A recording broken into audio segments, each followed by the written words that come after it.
On everything from the court to the field, mixed with the business and culture that orbit the sports world. Whether it's the latest blockbuster trade or the societal impact of sports. 2 Men On, with your hosts, Van Nunley and Fred Slow, with producer Isaiah Johnson. Mike's hot. 9FM and AM 610, the sports animal. It's Thursday, Albuquerque. You know what that means? It means we have to talk at length and in depth about a thing that no one cares about, and that's Thursday night preseason football. That's what that means. Do we have to? That's what we have to do. Do we? The NFL is the drug that this audience is addicted to. They have to consume it. And I got thick, healthy veins. Yeah, baby. just put it right in there. Yeah. Tell me all about third string quarterback so-and-so. Tell me about him. He's the one. Young upstart franchise quarterback C.J. Stroud and Caleb Williams do battle on the gridiron. The prize picks tonight. No, they're not. They're not going to play. No one's playing. 3.5 on prize picks. Close-ups of C.J. Stroud in a beanie. Ooh. Yeah, let's go. Probably more. It's definitely going to be more than that. C.J. Stroud, he's a headband guy, right? He's not a beanie guy. He's a headband guy. Yeah, but they're in the cold Soldier Field, or maybe, it's in Canton, isn't it? They're in Canton. It is August. He'll put on a bandana sometimes. Caleb, he'll throw on the bandana occasionally. CJ or Caleb? Caleb. Yeah, they get one red bandana and one blue one, and it becomes political. Can we get a little skin in the game? Like what color Caleb Williams' fingernails are going to be? Oh, that's a good one. Yeah. For the Bears, they should be blue and orange, and I guess those are the only two colors. So just alternate. Yeah. Yeah, okay. Yeah. So there's there it is. Football is back. It's tonight. There is preseason football. No more off season. We no longer have to talk about contracts. They're all done. We no longer have to talk about camp. It's all over. We no longer have to talk about anything except for the play on the field. What I would like to see is Romo Dunze, right? So we're not going to see Caleb. Romo's done, you said? He's not broadcasting anymore? Romo Dunze. Yeah, I know. It's not Rome anymore. It's actually Bradley's kid who's in Sublime. Oh. It's not Sublime and Roma Dunze. Constantinople. Bradley's son. No. I'm referring to the wide receiver that was drafted to help out Caleb. Oh, right. Right. A pretty big matchup is going to be him versus the Texans' high draft pick, Kamari Lassiter. So if Rome goes off for a big game, that's something that I'm sure will be interesting or intriguing for Bears fans. I don't want you to think that his career was built in a day. Could fall in one. There we go. You're welcome. So who's actually going to play? I know Rome will be in there. So their first round draft pick, wide receiver. Dumb. No, he'll get hurt. Don't play him. Don't play him. Don't no you one do should it. play. Oh, dude. Yeah. All right. Okay. Must-see TV. Tyson Bagent going to steal. TB? Yeah. Tom Brady Caleb too? Williams. He's the most athletic, fit quarterback. He's like, he could go straight from NFL to CrossFit. He'd be the best there is. He's the fittest quarterback in NFL history. He's like a marathon runner. He's like a CrossFitter. He is a stone-cold freak athlete. What's his name? Tyson Bagent. Yeah. Tyson Bagent. He's 6'3", 210, and he's running a 4.79. That's a good athlete. For sure. He does it all, though. This is a baby. Wait, he's got a baby? He's 24 years old. Congratulations, Tyson. He's little babers. Little West Virginia guy. Okay. Yeah, I don't know anything about him, but I'm in. Mounting Mama. Played football for the Shepherd Rams. He's going to do nothing tonight. This is a kid whose dad was the what do you call it? Arm wrestling champion, right? Is this the same guy? Oh, maybe. That's the fun. That's what preseason football is for. Tell me all these stories about guys that I will never, ever, ever see play again. That is correct. He's a champion, Travis Bagent, world champion arm wrestler. What's his kid's name? Tyson. I don't like that. You don't like Tyson? I don't like alliteration like that. Travis and Tyson. Yeah. You know, split it up. That's just don't do Let that. it skip a generation. Yeah, you don't need to all be T's. Because now he has to have a kid named Tommy. It's a whole thing. You don't have to. Generational trauma. Yeah, It that's a good stops point. with you. You can stop it, Tyson. This guy looks like he gives me like swole Trevor Lawrence vibes, right? Dude, look at his neck muscles. It is for real, for real. I'm looking up images of him. He's got the sunshine. He's got the sunshine vibe to him. What is that? Like he likes being outside? His neck is wider than his head. It's impressive. This guy does kind of look like an athlete. Put him in for trick plays. We talking Tebow stuff? We talking like little your second favorite guy? Taysom Hill kind of dude. I'm a big Taysom Hill guy. All right, I got 6 players to watch. I'm just kidding, guys. Couldn't even get it all the way out. There's some Bears fan right now. It's like, stop it, guys. You're hurting my feelings. Steven Carlson can really go. I want to watch him play tight end. Tell that to every other Bears tight end ever who never did anything. No, he won't. Didn't Mercedes Lewis, isn't he back there? He's like the only guy older than Aaron Rodgers. He's still going. He's super old. They have that Cole Kmet. He can kind of play. Martellus Bennett was pretty good. He was okay. I would say he was not good. With the Bears? He was top 5. Top 5 what? Tight end. No. He was the 5th best. Give me his years. Like that he played, or the years I think he was top 5? That he played. Okay, let me pull that up. Because I think I can name 5 guys better than him off the top of my head. Oh, of course. But in 2005, I mean, not 2009, like 2009, 2010 with the Bears. God, that's so long ago. That's like 15 years ago. Yeah, he's an old dude. He actually, hold on, he scored a touchdown in the Super Bowl. I'm pretty sure that won him the Super Bowl from Tom. Yeah, he had a game-winning touchdown. Oh, that wasn't with the Bears, though. No, it wasn't. Yeah. Tom Brady made tight ends out of everyone. Like, he had like a felon there. He had just a felon? No. That's a little light. Yeah. Just a felon is like a compliment. Yeah, not just a felon. He turned linebackers into tight ends. That's true. Yeah, they did Offensive that. linemen. Offensive linemen. Turned into tight ends. He made tight ends sometimes. He made Randy Moss's kid be a tight end. That was kind of weird. Mm-hmm. Like, he had the tight end touch. Gross. What? Huh? You heard what I said. It's a center. You're thinking of a center.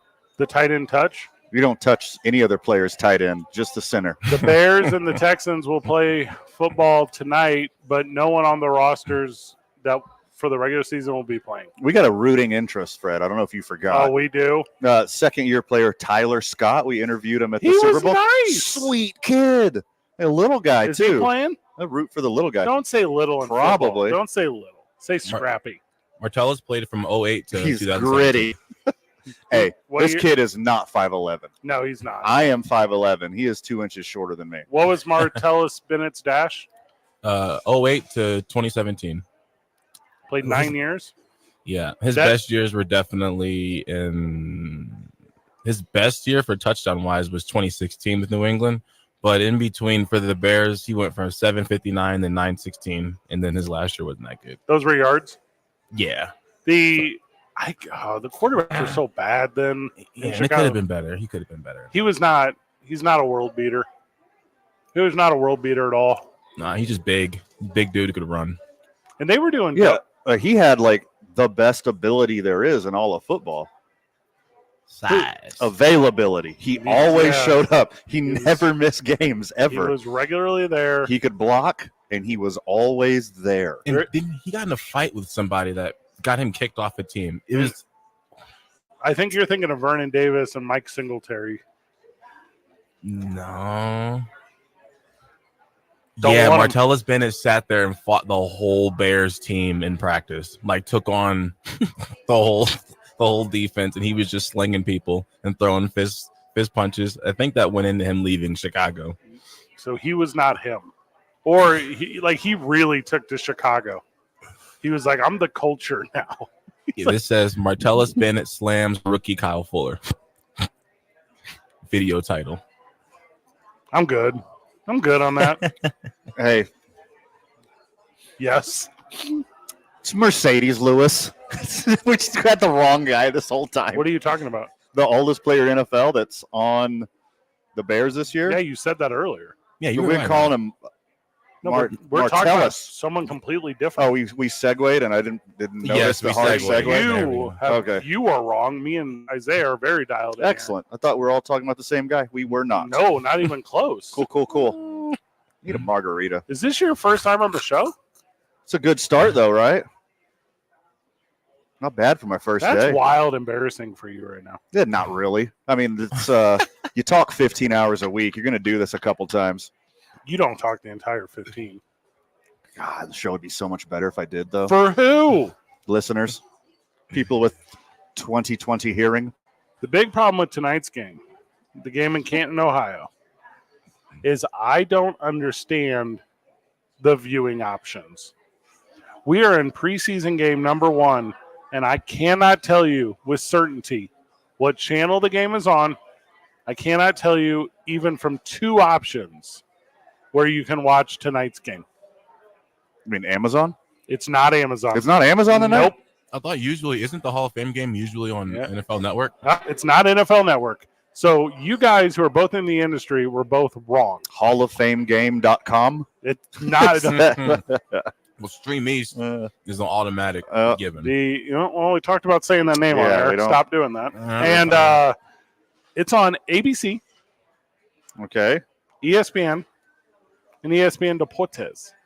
And I get it. Put it up against the Olympics. I get it. Put your Monday Night Crew on there. Joe Buck, Troy Aikman. Is Lisa Salter still part of that crew? Old Salty? I like her. But that's the day of age we're in, where we just don't know anymore. You better have a subscription to DirecTV Stream and Fubo and Hulu and YouTube and Sling and all these other things, because we don't know where the games are at. Oh, hear me out. Get your co-op. Yep. You and the homies, you and the fam. Get your game right. Get an app co-op. Sharing is caring. You don't have to spend $800 on television. We quit doing that a couple decades ago, and here we are again, spending $100 a month to stare at this rectangle. We're going to go to break so we can come back. Aaron Ooh. Buck Burnett is going to join us via the friend of the show hotline, Love Sports that. Animal Hotline. He's got a lot going on in his world, including the opening of Smoking Joe's, his new coffee and cannabis spot. Oh, I like coffee. Yep, it's over there by my house. Wait, hold on. Smoking Coffee Joe. and? Yes, That's cool. It's both. That's a bonus. Yeah, it's like a pot of coffee. Yeah. Write that name down. Pot of coffee? That should have been You think that doesn't exist? Is that a business? That's gotta be. That's a good name. Mhm. I just came up with that. He's going to join us after the break. We're going to talk about what he is doing. Also, Duke City Championship Wrestling, because he is a co-owner in that. I have to let everyone know. We're live at Sadies Day. We're here till 7. Live music tonight as well on the patio.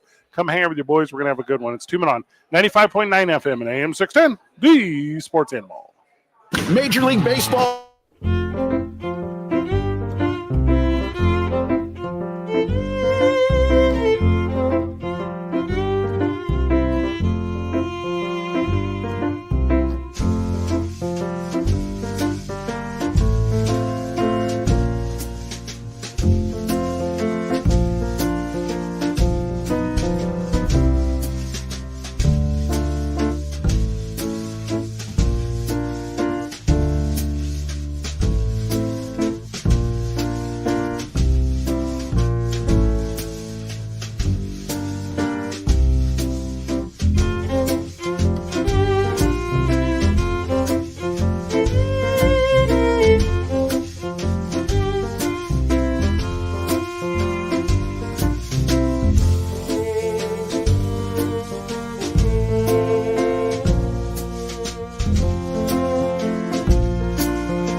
100 degrees out, I'm sure some people are going to sit out there and enjoy that.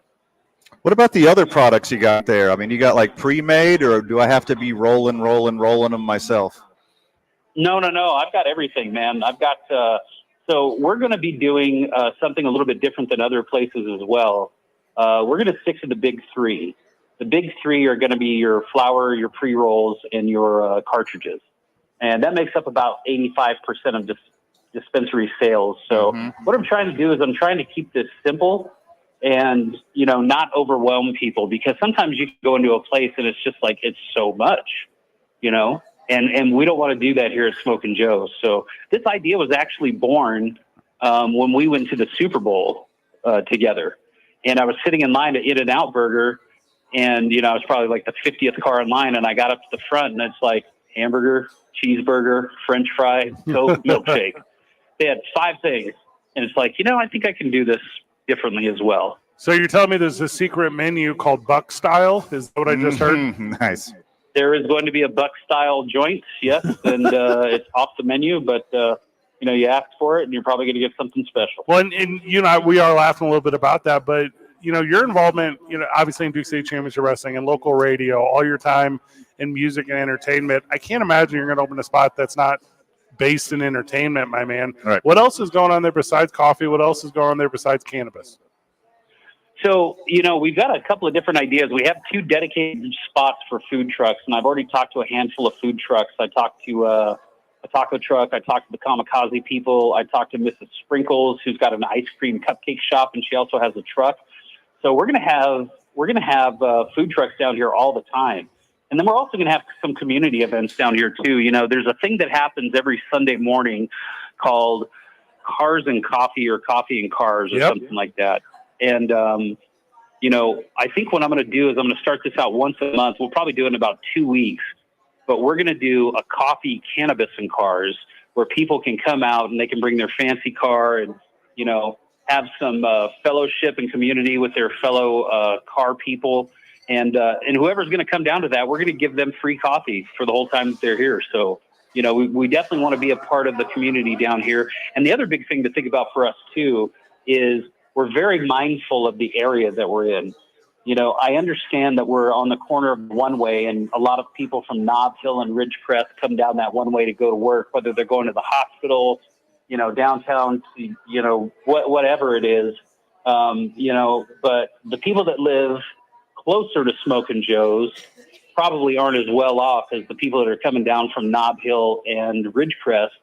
So we're actually pricing everything with the consumer that lives close by in mind. Now, don't get me wrong, we're still going to have really, really great stuff, and we'll have something that's going to be more expensive, but Van, when was the last time you got 10 1-gram joints for $38? It's been a minute, my friend. That's a heck of a deal. Yeah. So that's the kind of thing that we're going to be doing down here. We're very aware of who our clientele and our neighbors are, and we're definitely going to be catering to them quite a bit. Love everything about that. Your business hours every day are what? Monday through Friday, we're going to go 8 to 8. Saturdays, we're going to go 10 to 8, and Sundays, we're going noon to 5. Okay, and then what are the odds that friends of the show that want to meet Aaron Buck Burnett, that they can meet Aaron Buck Burnett down there at the coffee shop? I will be here every day from open to close for at least the next 2 weeks. Well, there you go. If you want to meet him, just ask the barista to wake him up from his cot, because he's going to be sleeping there for the next couple of weeks. You got to sacrifice when you're starting a business. Fred, you and I have done this together once, and you've done it with Van, and now I'm kind of stepping out on my own doing it. But I'm going to sacrifice what I have to for this business, because I think it's going to be a staple in the UNM area, and I think it's going to be really beneficial for our neighbors as well. So I think it's going to be a cool place. Well, and I haven't told you this, but I'll tell you right now. So I'm going to come down first thing in the morning, and I'm going to bring a stack of Duke City Championship Wrestling tickets. Let's go. August the 31st, locked in at the Rio Rancho Event Center. And Aaron, I'm going to afford you the opportunity for Smokin' Joe's to give those away to individuals who purchase a coffee or a cannabis. So there you go, my friend. That's fantastic. I will go make a social post for that right now. And I got to tell you guys, people are excited about this place because 2 weeks ago we had 50 followers on our Instagram page. Now I think we're kind of pushing 200. So I think people are actually getting very excited about this place because the one big comment that I've been getting from everybody when I'm outside is everybody that walks through our parking lot, they all stop and look at me and they all tell me the exact same thing. We're really glad you did something with this building because it looks really nice, and we think it's going to be really cool. So I think the vibe is already kind of starting to catch on. What is the social media? It's everything. Every social media platform is Smokin', SMOKIN, Joe's, NM, as in New Mexico. Okay, well, I think we got it, my I'm friend. stoked. I just followed it. Attaboy. Nice. 2 Men On is now a friend of Smoking Joe, so now you know. Fill in the holes will There you be during the commercial break. Alrighty. Aaron, Boy, thanks for having me on. we got you, my friend. Thank you so much for taking the time with us. Best of luck in the morning, and I'm excited to hand you whatever the cup of coffee cost because I'm proud of you. Thanks, buddy. We'll see you tomorrow. Later. See you at Lit and Biscuit. Oh, that's a good one. I'm going. To Limp Biscuit. Yes. If you want tickets, hold I on. graduated high school in the year 2000. Limp Biscuit was on top of the world when I was in high school. You know what you did That is it- going to be wild. You know what you did it all for? Something so I could take a cookie. And stick it where? Ooh, let's stop it right there. Okay. I don't think I've ever been to effing Bar and Grill. Is it cool? Is that a cool spot? Yeah, I've been there before. Yeah? Yeah. I'm in. Yeah, go over there, get tickets. My favorite thing about like Aaron's coffee and cannabis shop, Smoking Joe's right there, 300 Yale. It's the intersection of Yale and which one goes downhill? Lead. Mhm. My favorite thing about that is that neighborhood was without. Like, and, Sure. and also, like, to be really transparent, it's like 2 blocks from me, so it's like super nice. Yeah. But like, That's why you moved there. that is correct. Like, I like that part of town. I like that neighborhood. It's gonna be a cool go-to. I'm not going to name other businesses. If I want to have like a coffee something, Mhm. I have to go relatively far. I do not have to do that anymore. Like, I'm about this life. I know you were worried with all the setbacks it might not open. I I was said, low-key. Fred, you got to have faith, the faith, the faith. Gotta have faith, the faith, the faith. When we get back from the break, we continue down the world of the NFL. Also, the Olympics are in full swing or paddle if you're watching rowing. And there's a lot going on in Major League Baseball, including everyone's favorite player. His career might be over.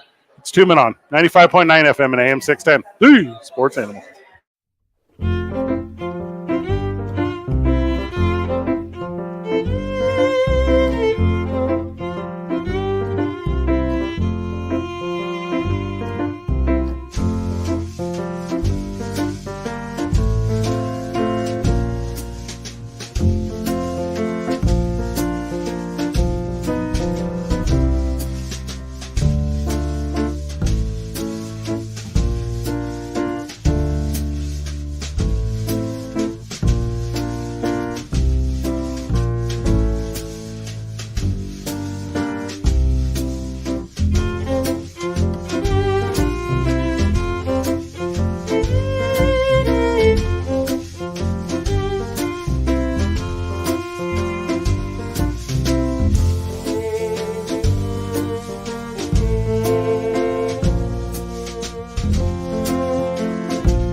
Welcome back to the program.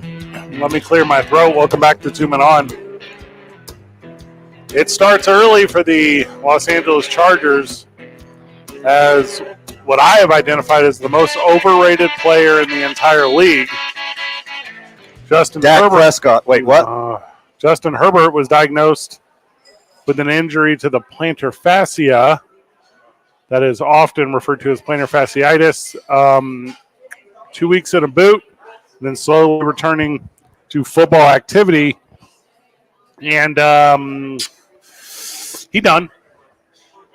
This one does you. Plantar fasciitis, you have to drop out of life for 3 months while your foot heals. They said they're going to put him in a boot for 2 weeks and he has to stretch a little bit extra. No.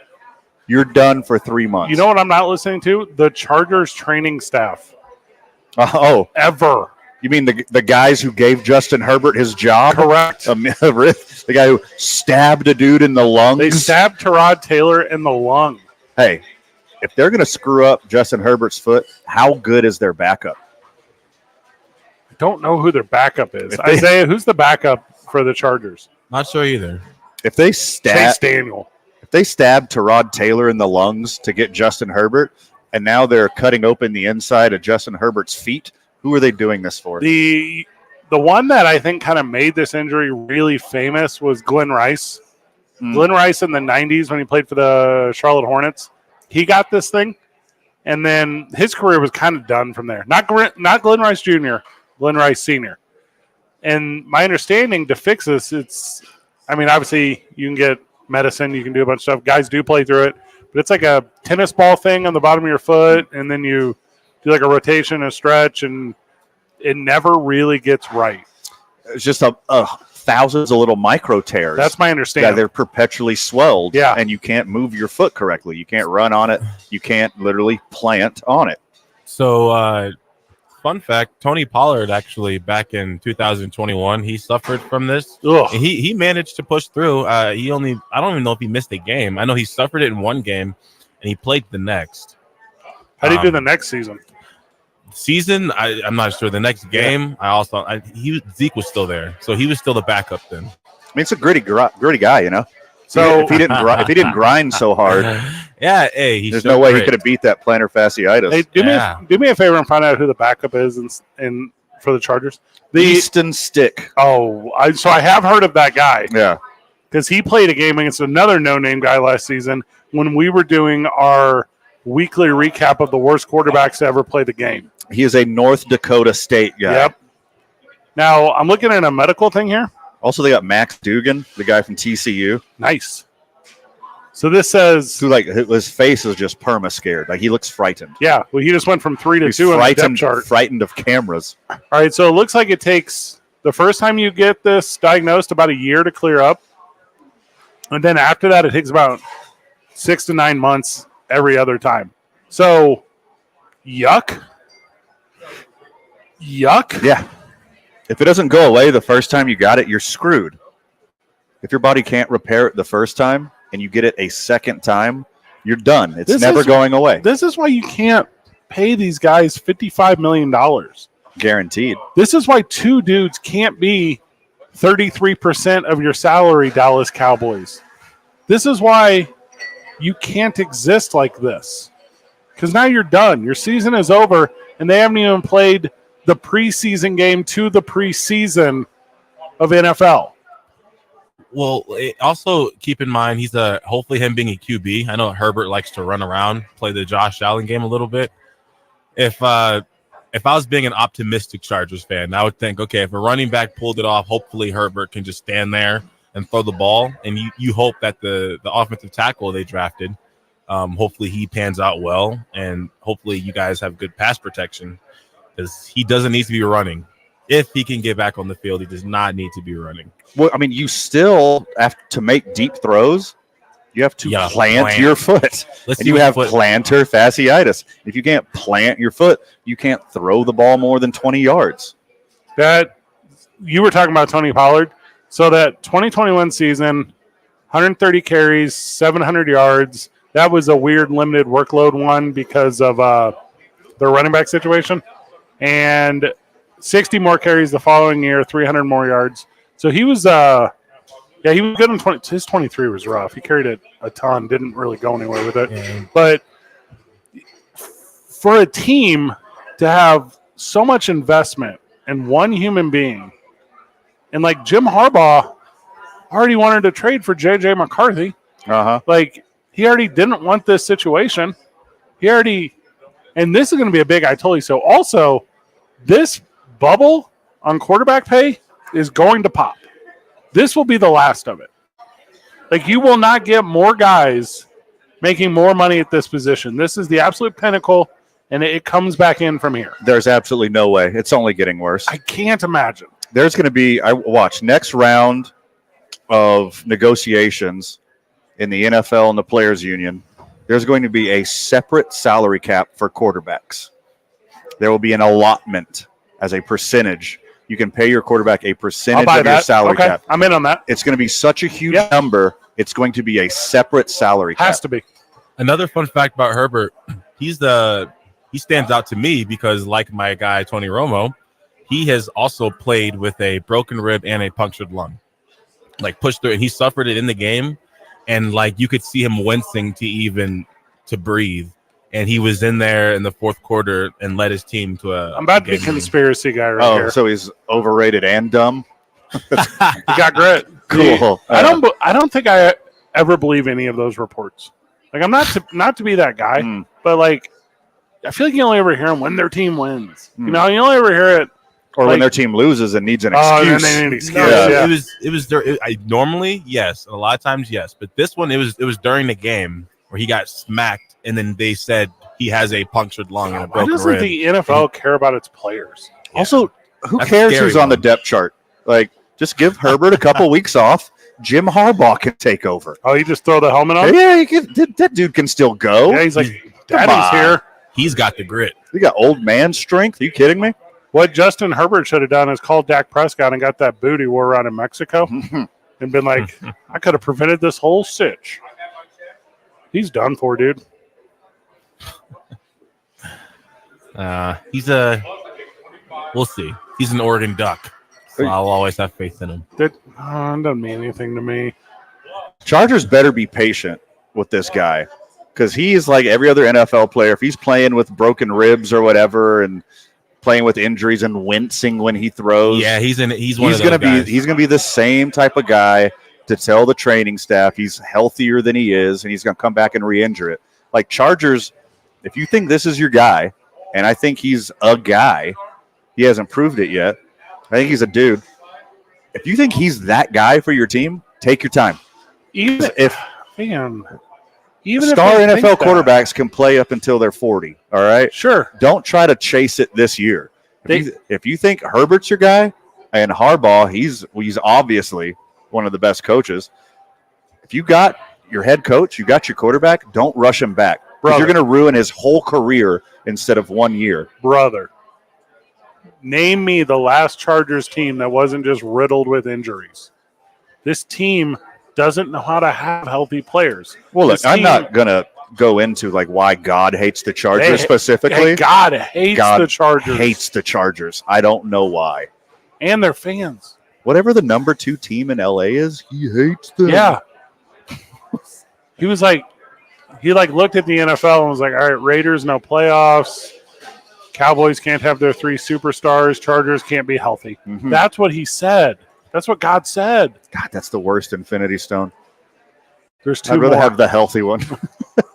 The one that loves training camp fights. Mm.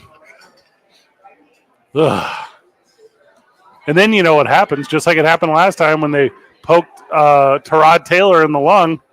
What was this kid's name? Smart, Quick. What's his name? Yeah, whatever it was. Yeah, Easton Quick. Easton Stick. The most baseball name of all time. Super baseball name. Is going to step up and just be a world beater, and that'll be it.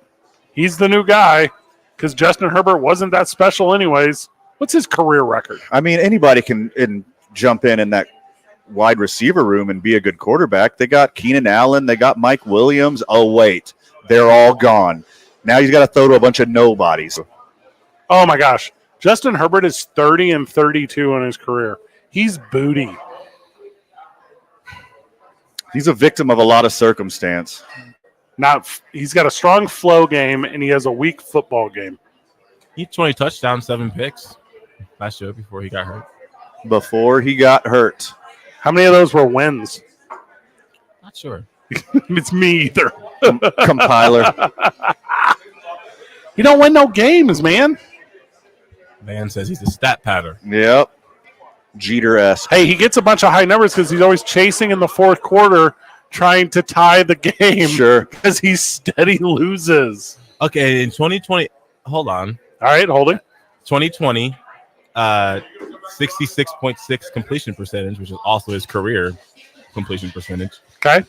4,300 yards, 31 touchdowns, 10 picks. The year after that, 5,000 yards, 38 touchdowns, 15 picks.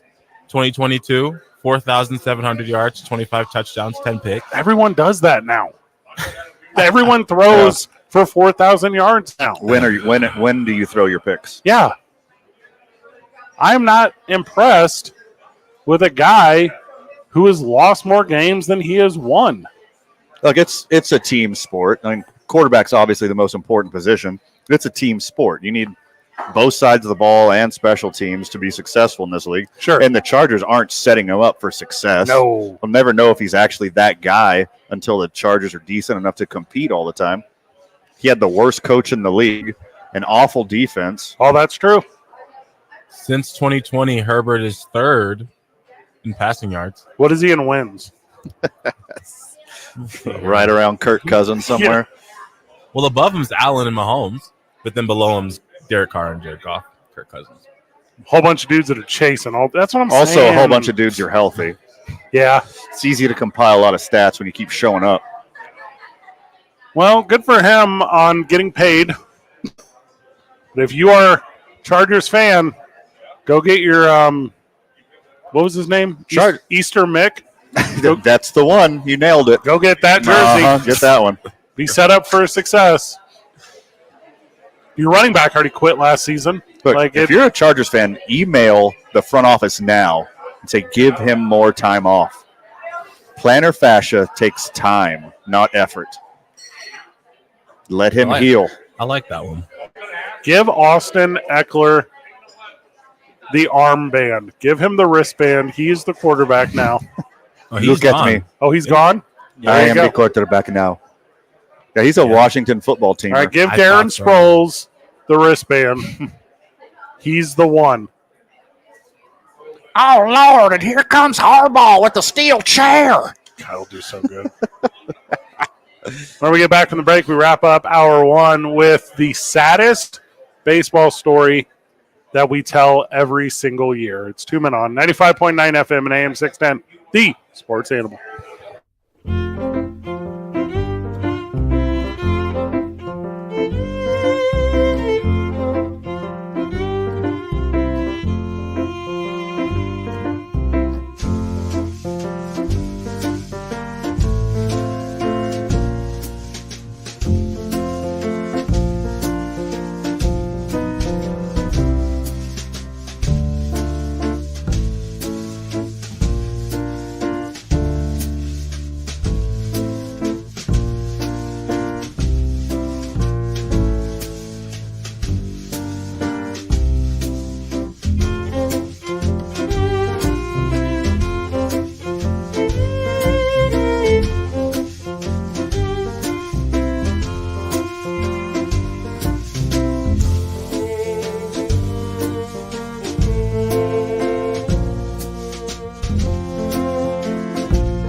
Mike Trout is out for the season. What you got to play for? Toward that meniscus again, Van. It's a bummer, man. He's done playing the outfield for sure. He won't allow it. He is a first baseman, DH only, moving forward. And You know, the best years of his career, they're gone. It's a shame how he's been wasted. His prime had been wasted by the Angels. Yeah. Whether or not they got Shohei Ohtani for a rental, whether or not they spent ridiculous amounts of money on overpriced free agents, they wasted the best baseball player of our generation, Mike Trout. And it is sad that we didn't get to see him perform at that high of a level in the playoffs. With that being said, he's already a Hall of Famer. Like he already has amassed a Hall of Fame career. It's just a bummer that we don't get to see him ride that peak into the twilight of his career. What's the greatest betrayal? Is it the Angels to him or his body to him? It's like everybody is fighting him. Like, what did he do? He seems so nice. does he just keep hurting his meniscus? No, it's everywhere. It's everywhere, but it's not his first meniscus. I was going to say, again, being Mr. Optimist here, if of all knee injuries, I'd want to hear meniscus. Like, it's much better than ACL. Like, I've torn mine that had to get surgery. I went into the surgery thinking I'd be able to walk out, and then I woke up and instantly realized there's no way I'm going to be able to walk. And the nurse comes in and she's like, yeah, doc said you needed a different type of surgery, so you're going to be out for 3 months. I'd assume that's what he had done. He had to repair instead of them just taking it out or cutting it. I think he should be able to get back to wherever he was before this injury. Here is just some recent ones. The wrist, the calf, the back. I don't know what a hamate is. What's a hamate? That's the same. It's the same bone I broke. Oh, in the hand. Okay. Yeah. Now, and then the meniscus, which went back to April, and then he did it again just now. And that's only the last handful of years because those are the ones I could pull up easily. This cat is too big and strong for his own body. That makes a lot of sense. You're not made to function that way. Do you remember the cat Van that played for the Royals forever, went to Auburn, played a little football, Bo Jackson? Ah, yes. Okay. So Bo Jackson had muscles that were too big for the ligaments and tendons of his body. Right. That's real. Mm-hmm. Mike Trout, low-key. Same-ish. Right. But there's some freak injuries, too. Like the hamate bone, that one is a freak injury. You have to put the right amount of pressure at the right spot, right at the right angle. It's a super low percentage injury. And like some of it is like his calf, his knee, his hips, his lower back. That's all ligament damage. That meniscus is especially because that's just like a little knee pillow. If you're a big dude, exactly. Yeah. If you're a big dude out there and you're running and cutting in the outfield and you're used to doing these things and you think you've got the leg muscle to do it all the time, and then at some point, that meniscus is going to torque a certain way. Isaiah, you remind me of that scene in The Lion King when little baby Simba walks up to super dead Mufasa and is like, get up, because Mike Trout's career is dead. He'll be back. Over. Nah, he'll be back. Not from a meniscus tear. Nah, he'll be back. First base, maybe. DH for sure. And he's going to love playing on the south side of Chicago. He will be Mike Trout next season. I think it's fantastic that he give him the rest of the season off. Again, he's got nothing to play for. If he's like in an actual good playoff team, he'd probably rehab quickly, get some shots in the knee, and then come back and play. But he's got nothing to play for because his own organization hates him. There were a bunch of years when he was playing for the title of greatest to ever do it, and his body is taking him out of that conversation. Also, his team won't let him be the greatest because the greatest have to win some stuff in the playoffs. Well, that's a good point. Yeah. And also a very good point, too. Like you said, Van, you can push through a meniscus injury. Like, if you really, really want to, you can push through a meniscus injury, but it's like the safe bet to sit out. Yeah, I mean, if this was his first injury, it'd be like, oh man, he's going to come back full force. But he's going to get his meniscus right. But what injuries next? Well, hopefully everything else in his body heals. Also, hopefully his psyche heals, because I remember him in the World Baseball Classic, and the dude has just not been the same since. You saw what happened to Joel Embiid, and he tried to push through. He sucks now. The world hates him. Lived through the whole playoffs. 2 men on, live from Sadies on 4th. Is Gil joining us? 5:30. Gilbert Sanchez at 5:30. Let's go. 95.9 FM and AM 610. The Sports Animal.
Welcome back to the program. We're live at Sadies on 4th.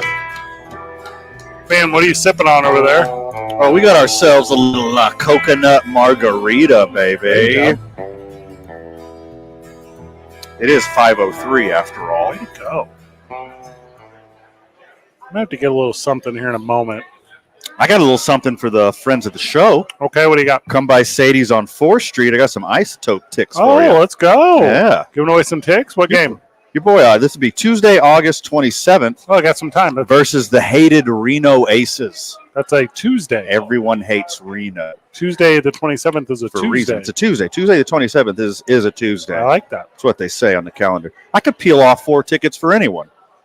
There's like 10,000 seats in that stadium. Just 4? 4 tickets is nothing. I'll give you 4 at a time. I'll give you 4. You ask me again, I'll give you 4 more. Dang. Pretty sweet.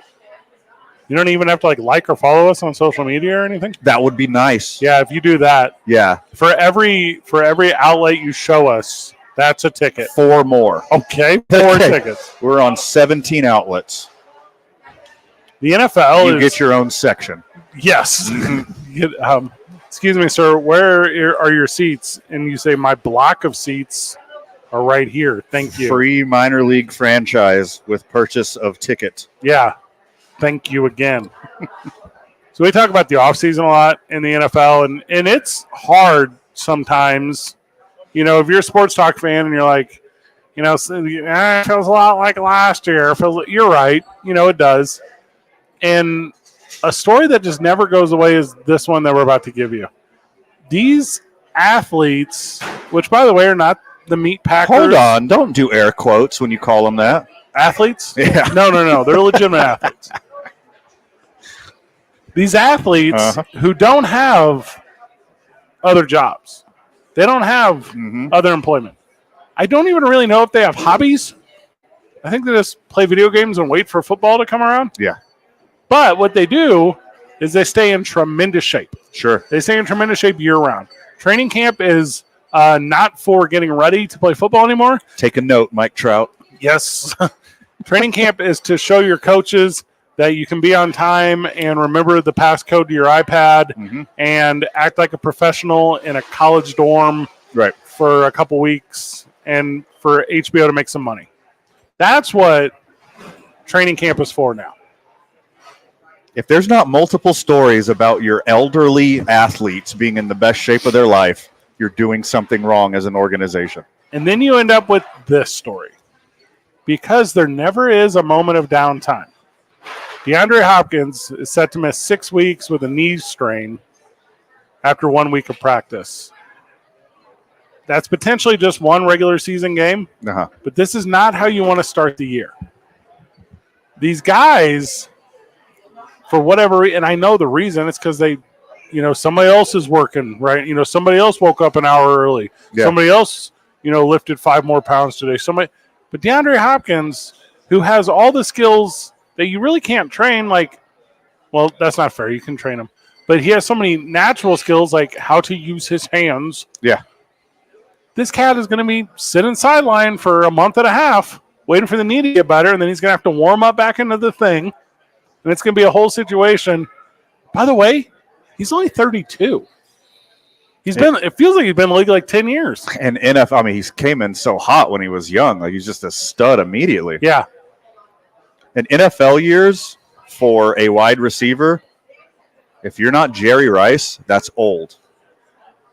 Yeah. No one else has done it at an insanely high level at that age, especially, I mean, with the requirements of modern physical science, modern health tech. Like, it is, you put your body through an insane amount of stress and strain, and you're surprised that these guys who are floating around 30 and higher are getting hurt this often.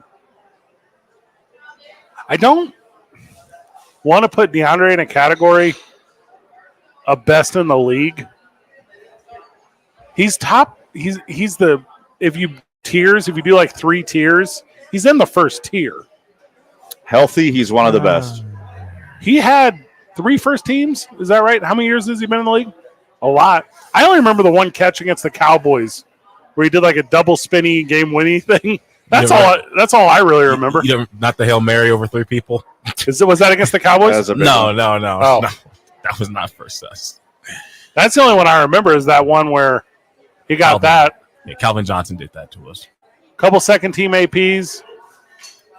I don't know how many all pros he's been to. 3, 4, 5. Probably every single one when he was healthy. Man, that's the thing. Every single one when he's healthy. D-Hop, look, you brought it on yourself. You chose Tennessee. He chose there. Devontae, he didn't choose Oakland. This guy chose the Titans, and he claimed beforehand he wanted to go somewhere where he had a chance to win. He could have went to Kansas City. He could have went to Buffalo. He chose Tennessee. And then Derrick Henry leaves. So now what? I hate when guys, they go out of their way when they're looking and they'll always say, oh, I want to win. This isn't about money. I want to go somewhere with a chance to win. And then you go to Tennessee. Tyreek Hill. I mean, I guess he saw a vision in Miami. I don't think they're going to win the Super Bowl, but he chose to leave this Kansas City Chiefs and was claiming that Tua was more accurate than Mahomes. I mean, Tyreek Hill chose $35 million Yeah, and a Miami lifestyle. You already this won. is true. Yeah, he already got a ring. He don't care. He And just wants money in Miami. I don't know enough. I thought you were going to take your Tennessee talk, Isaiah, into something about the training or the staff, because I don't know enough to say if it is a different tier. I only know the Chargers is bad. Like, I don't know other training staffs as bad.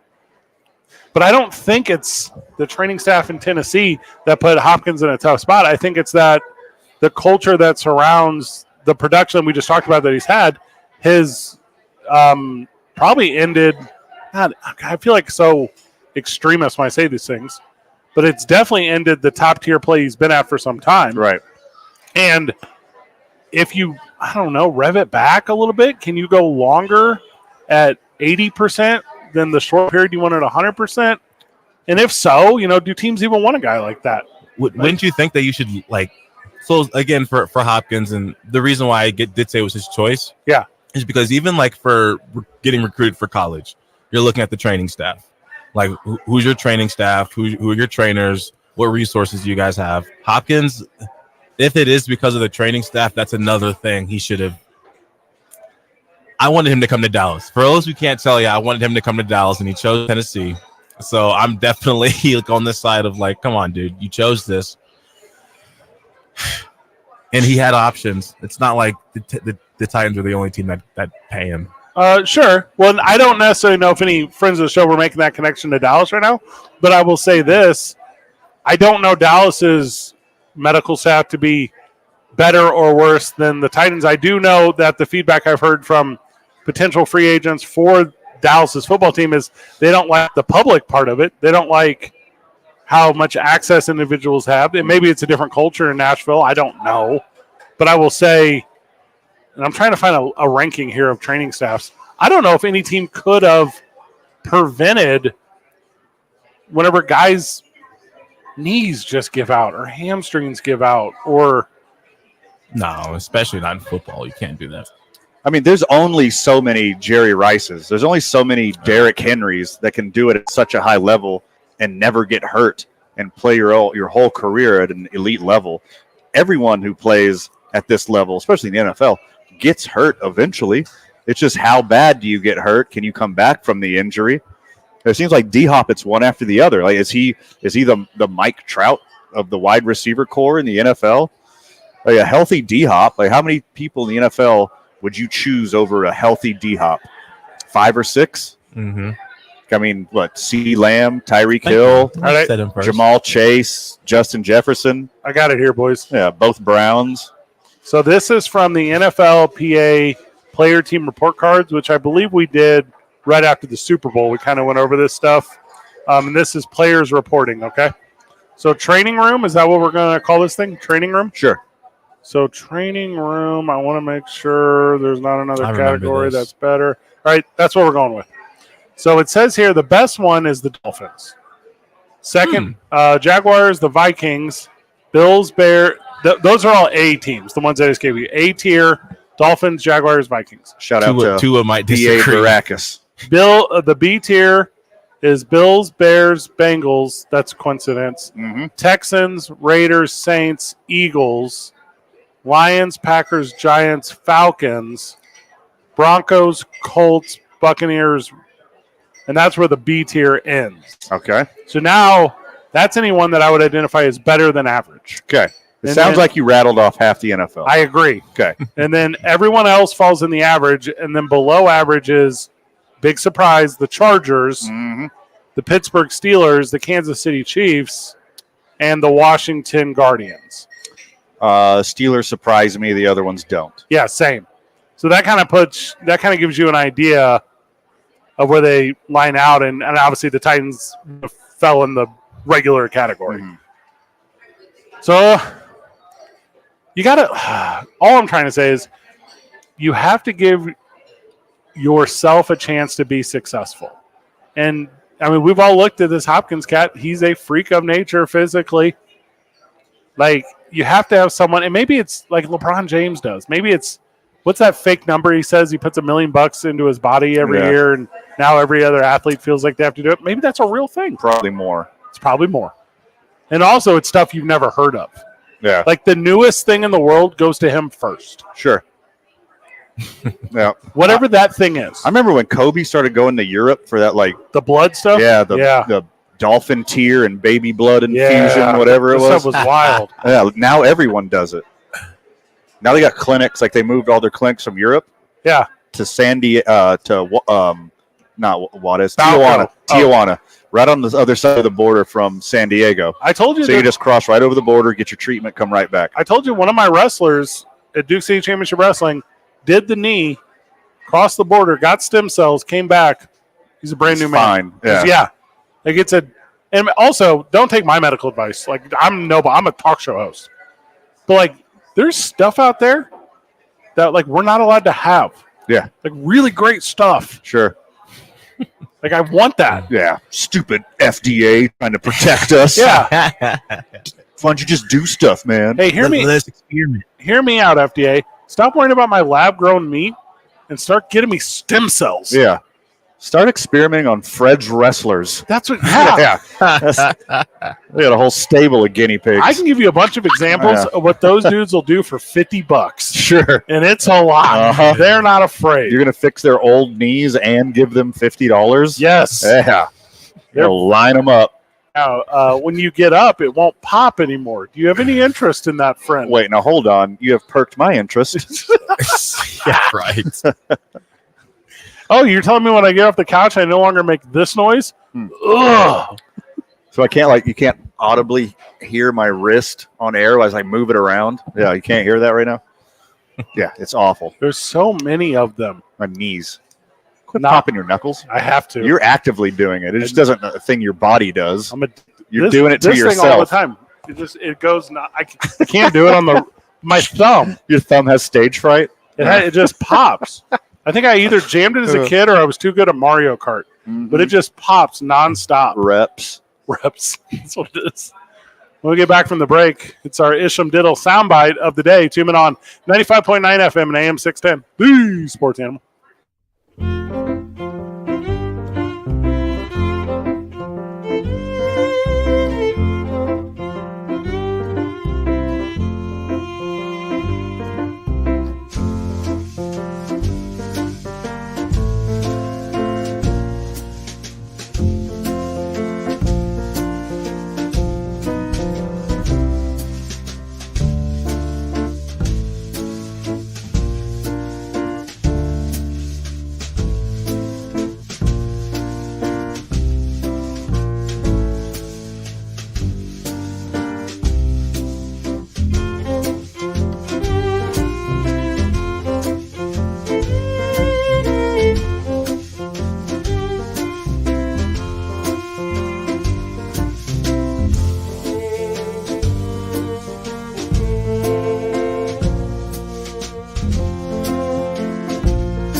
It's our Isham Dental soundbite of the day. IshamDentalABQ.com, 505-881-0422. Go to the website, though, IshamDentalABQ.com.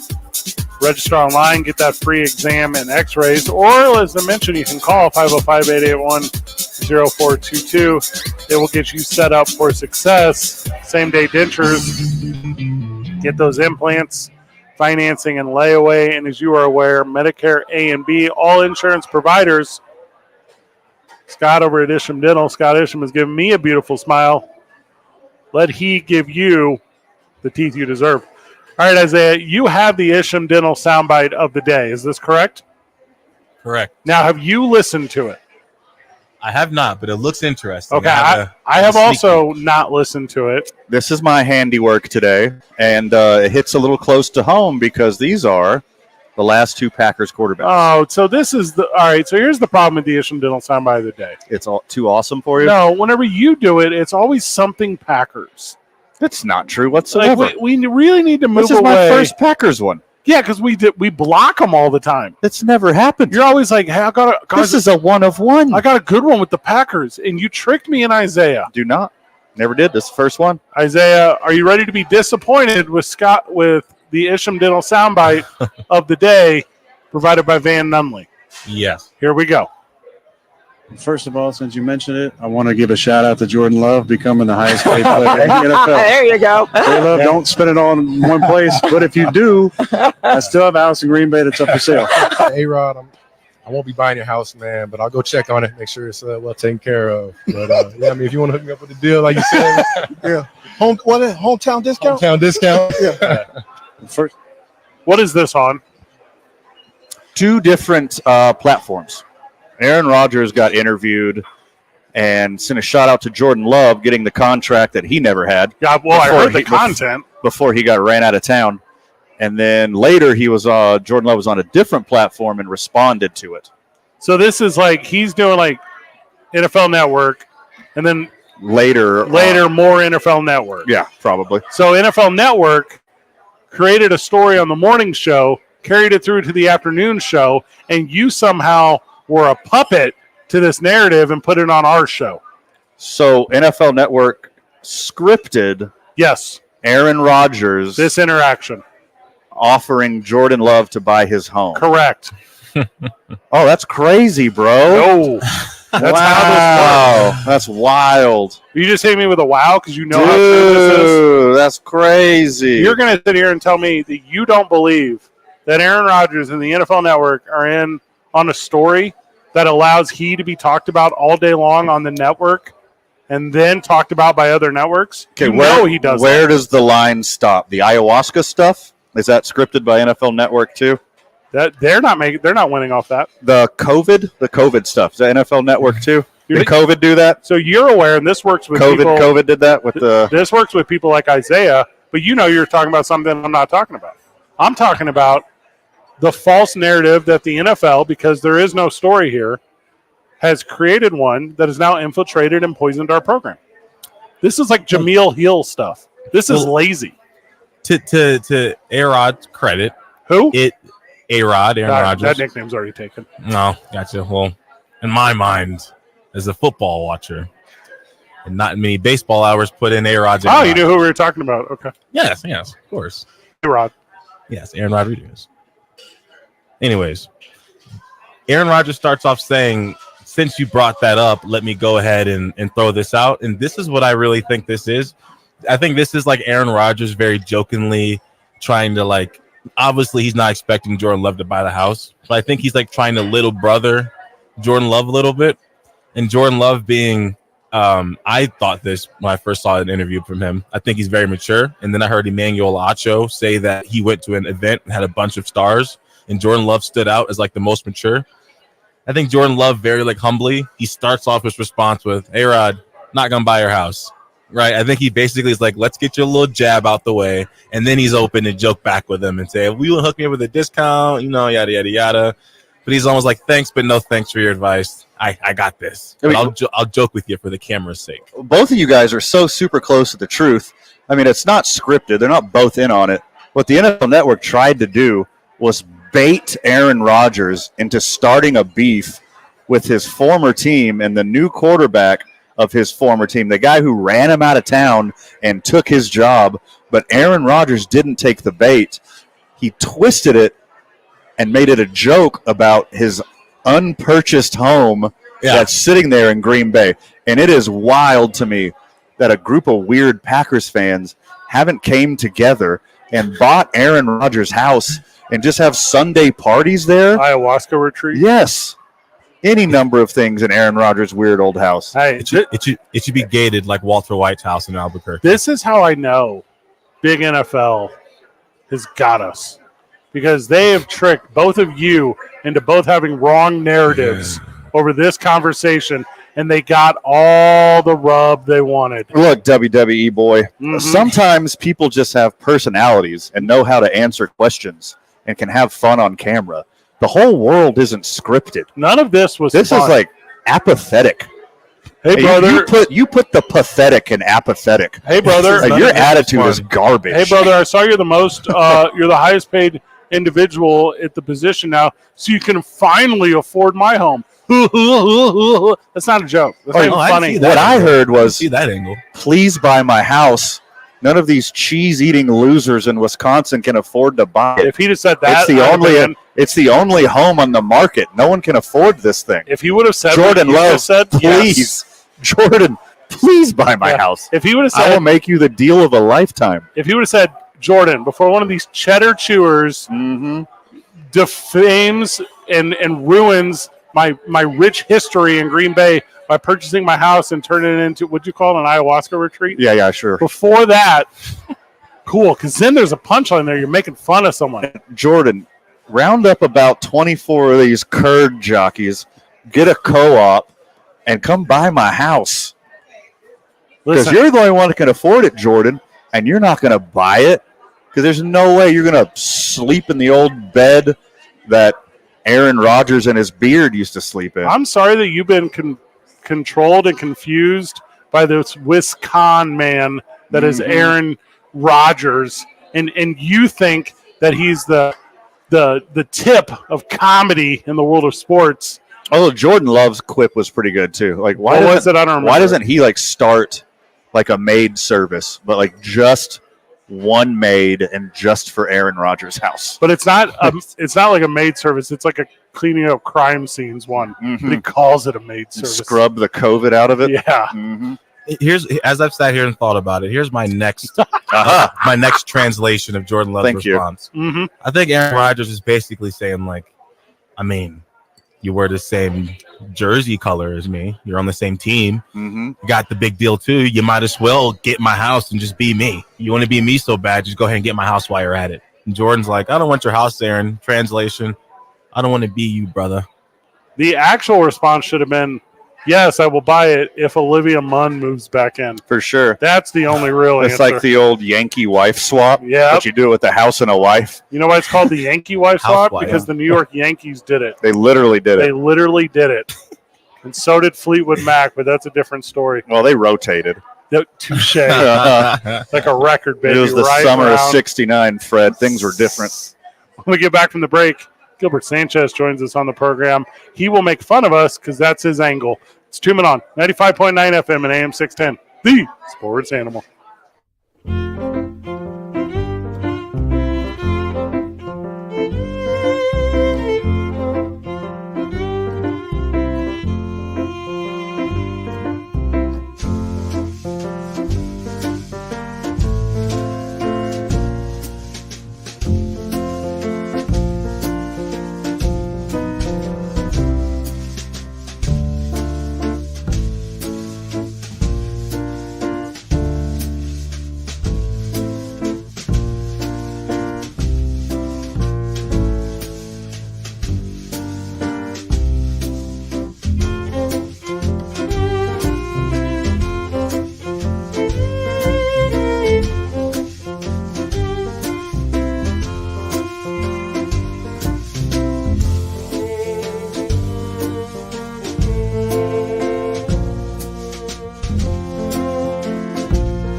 Welcome back to the program. Gilbert Sanchez joins us. He is Sadies.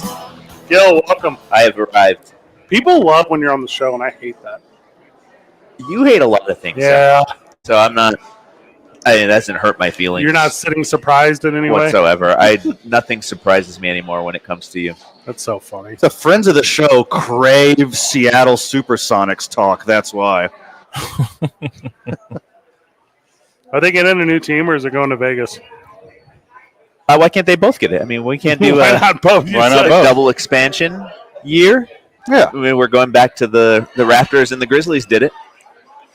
Yeah, I guess New Orleans did a thing. Charlotte did a thing. I mean, it can all be done. Yeah.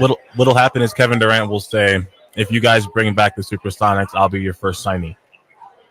Yeah, and then, now hear me out. You get Russell Westbrook, like a really good playmaker. Put Sean Kemp on the assistant coach.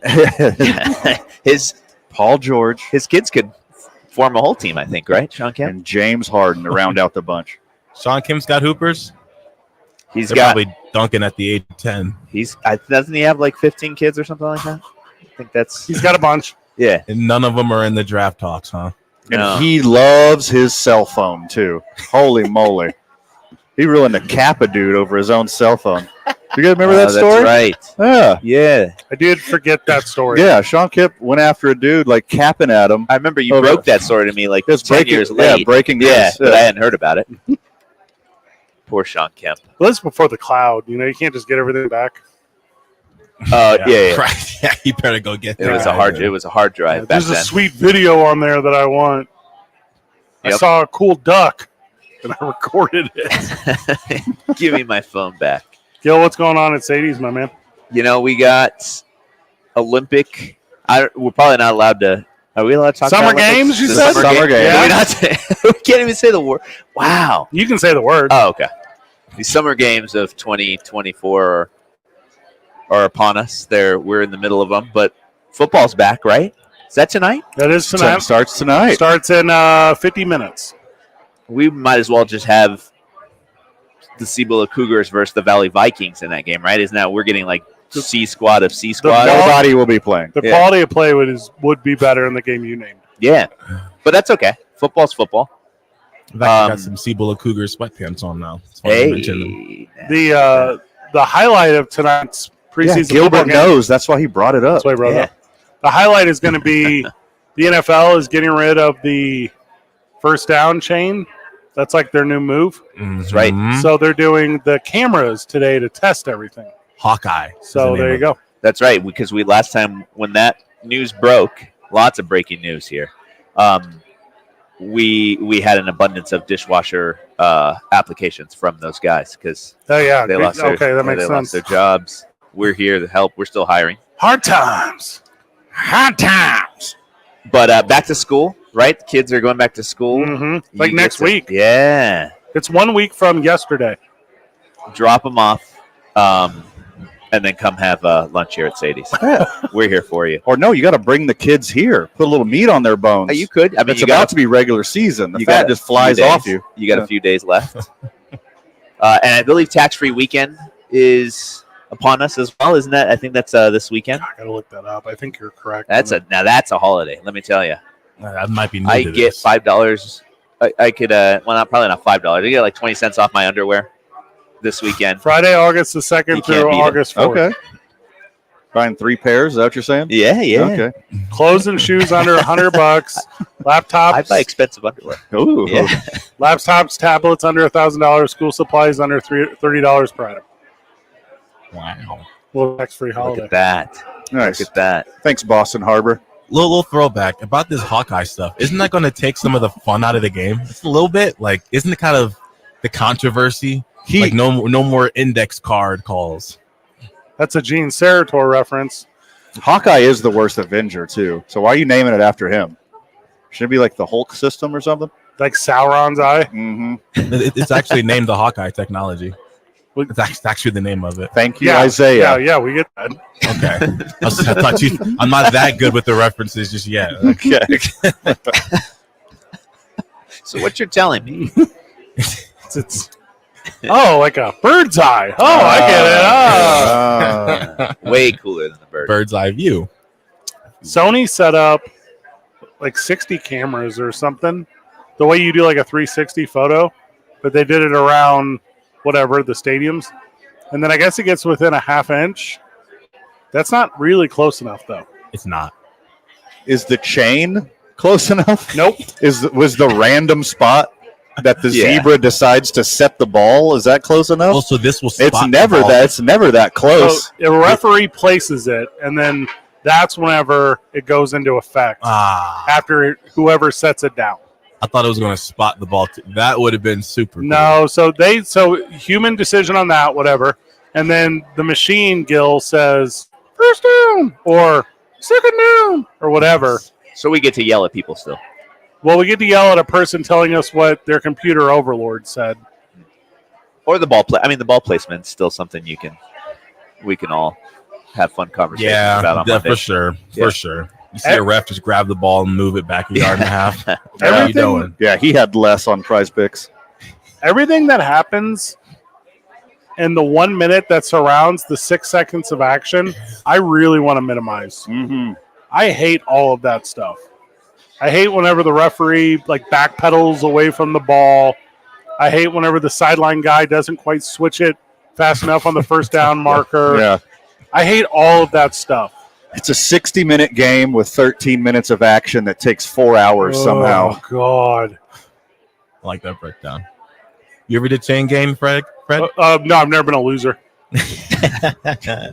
You've never been to Maricopa County? Different kind of chain gang.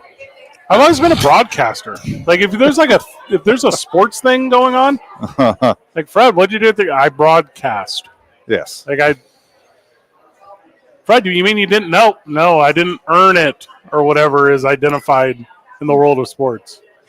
I just broadcast it. Also, those links, like chain games, and you guys have seen this. When they go out there, they'll literally put the ball. Yeah, they don't care. It's never. It's like never what's best for ratings. Yeah, the player themselves try to sneak it up a couple inches and act like they didn't do it, and the ref was like, "That doesn't look right. Let me move where I would like." And then the other ref is like, no, I'm on the sideline. I know better. Let me move it 2 inches this way. Then they bring the chain out, and they just hope it doesn't kink as you're pulling it out. You hope there's not one chain that's sideways or backwards to get it right. Right. All the methods are awful. None of this works. The only thing good about the chain game is whenever the stadium plays Fleetwood Mac whenever they're measuring. Yeah. And you're like, okay, this works. Or they play Here Comes the Rooster, and you're like, okay, all these are chain. So Fleetwood Mac is going to lose out on those royalties now because they don't need the song. If Sadies was the official, a lot more bird stuff now. Yeah. If Sadies was the official sponsor of replay in the NFL, that's the best money ever spent because that's all there is. Yeah. I don't know if we can afford that. How much is that? We should find out how much. Let's do a little trade for salsa.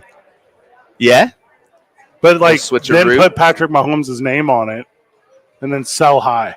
Yep. I got a good question for you. Get ready, Gil. So baseball, when they added the automatic strike system, whatever you want to call it, how did the players and fans react to that? Was that a good thing? Did we miss the umpires? They haven't added it. So to minor leagues. Yeah, it's only in minor leagues. Yeah, it's not in the majors yet. I wonder why that is. So there is no reaction.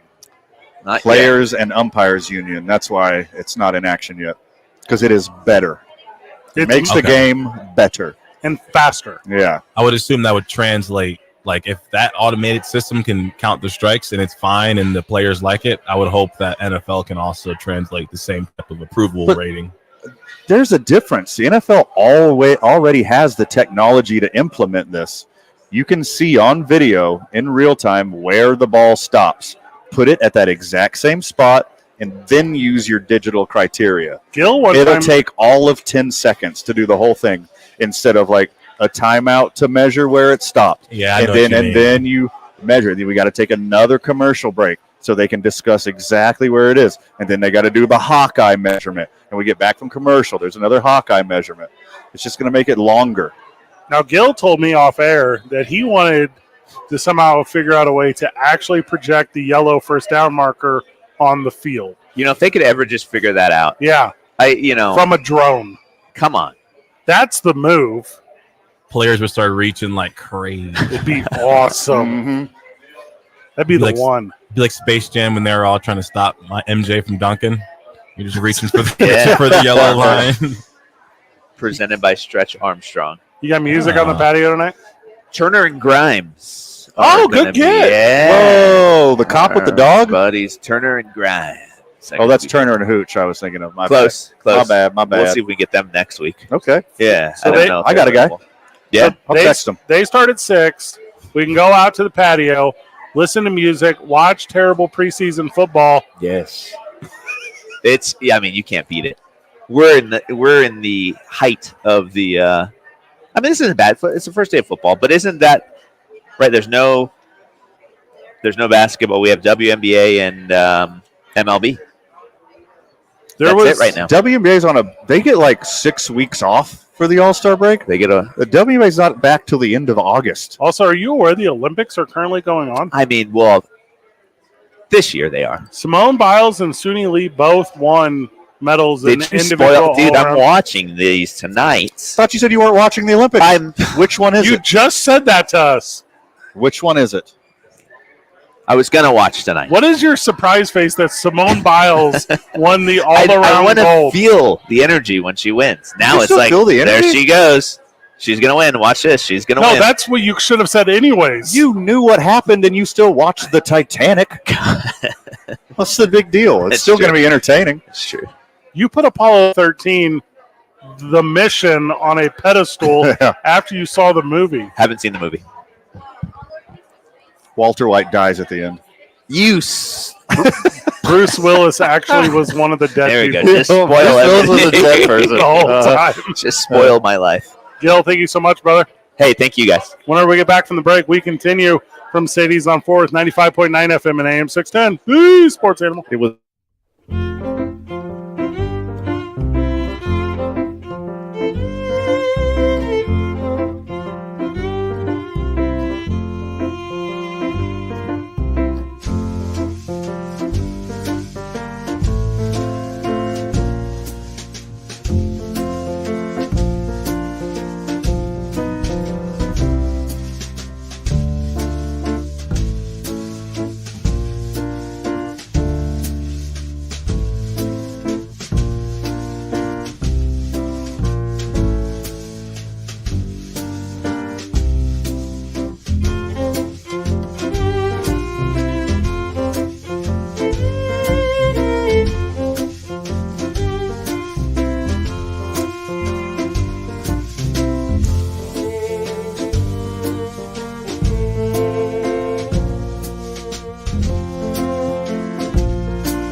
Mike's hot. Welcome back to the program. Live from Sadies on 4th. Referral code KNML with Prize Picks will match you up to $100 in your initial deposit. I said donation. Your initial deposit. In a way. Promo code KNML. You put in a hundo, we'll put in a hundo with you. I got my lineup for today, Van Allen, and I already missed.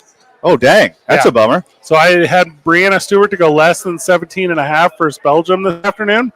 That did not happen.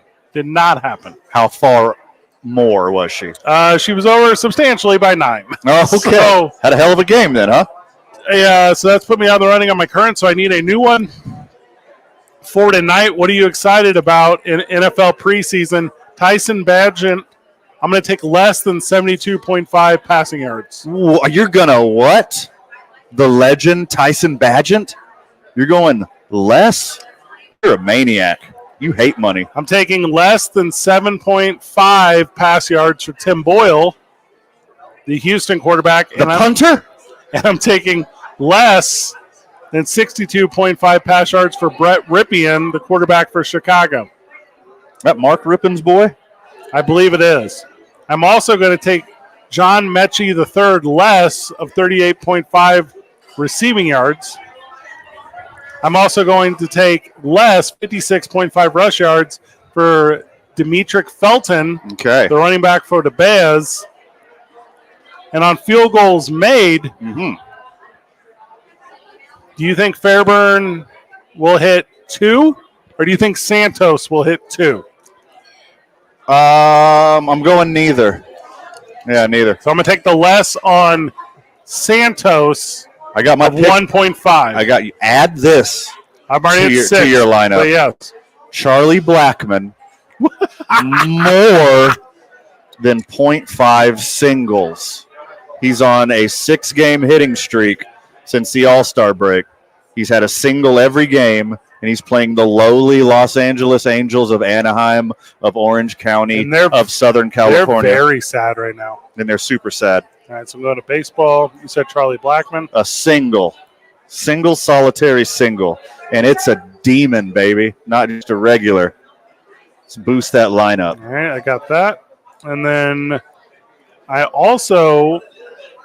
believe that Shota Imamaga for the Cubs will not strike out 5.5 Cardinals hitters. I agree with you. So I'm going to take the less on that. That's a good one. And I believe that Sonny Gray will not strike out more than 6. I really like Sonny Gray more than 4.5 hits. With the Green Goblin? But it just means how many walks he gives up. I'm going with that too. All right. So I'm in on 2 of them. I got a baseball one and I got a football one. And I now have a reason to watch preseason football tonight. Remind me of your pitcher pick against the Cardinals. Shota Imanaga. Gotcha. Less. I like Sonny Gray more than 4.5 hits allowed. It's a demon. That's what I'm going with that one too. So that's just a little easy 3B on baseball, so I can keep both my eyes on something tonight. Yeah, baby. Be a fun night. My goodness. Friend of the show, I can't believe you can't see this with my eyes right now. That is a mountain of nachos. Oh, here at the Sadies on 4th? A Sandia mountain-size amount of nachos. I feel like with Prize Picks, you need to really get warmed up right now before football starts in a month. We're going hard during football season. Are we? Yeah. Because I don't think I am. Baby. I think I'm only on like all my Prize Picks are going to be like Sunday morning. It's going to be like a Maroon 5 song. Like, I don't think I'm ever going to be comfortable doing Mondays and Thursdays. I'm meant to figure out the strategy. Yeah. Weird weekday college football Prize Picks. That's going to be for me. Oh, yeah, like Conference USA stuff. Northwestern Mississippi State, more than 1.5 interceptions. Yeah, that kind of stuff. That's so much fun. But they don't do just a team, though. Oh, but you mean an interceptions throw by opposing quarterbacks? Yeah. Mm-hmm. Okay, I am in on that. Just weird stuff. That Conference USA kind of has it figured out with doing Wednesday games. where no one else, there's no other football. No one, you're playing Wednesdays for some weird reason. Everyone in the country is watching you, though. Super smart. Yeah, that's when Mexico State Aggies play. That's how I know they do that. They're always on a Wednesday. I think that's the team I'm most excited to watch. It's going to get in the way of your education a little bit. Max Machado joins us after the break. Dirty Boys are recording Fill in the Holes tonight here at Sadies. What? No, we go live at Saturday morning. What are you talking about? You got a preview for the Saturday show? Yeah, we're going to talk about golf, Fred. It's a golf show. It's kind of your thing. It's a golf show. I love golf. I'm the worst golfer on the show. Most passion. I'm trying to buy a fling stick. Have I told you about these? You did. We're going to do a fling stick episode after we go play with your fling stick. So what I'm going to do is I'm going to show up to golf with you. Yeah. Not bring a bag. Only bring my fling stick. Are you going to use a golf ball or is this like a highlight? It's a golf ball. Okay. So you put a golf ball on your fling stick. Okay. And then fling stick, it's kind of like an addle. Mm-hmm.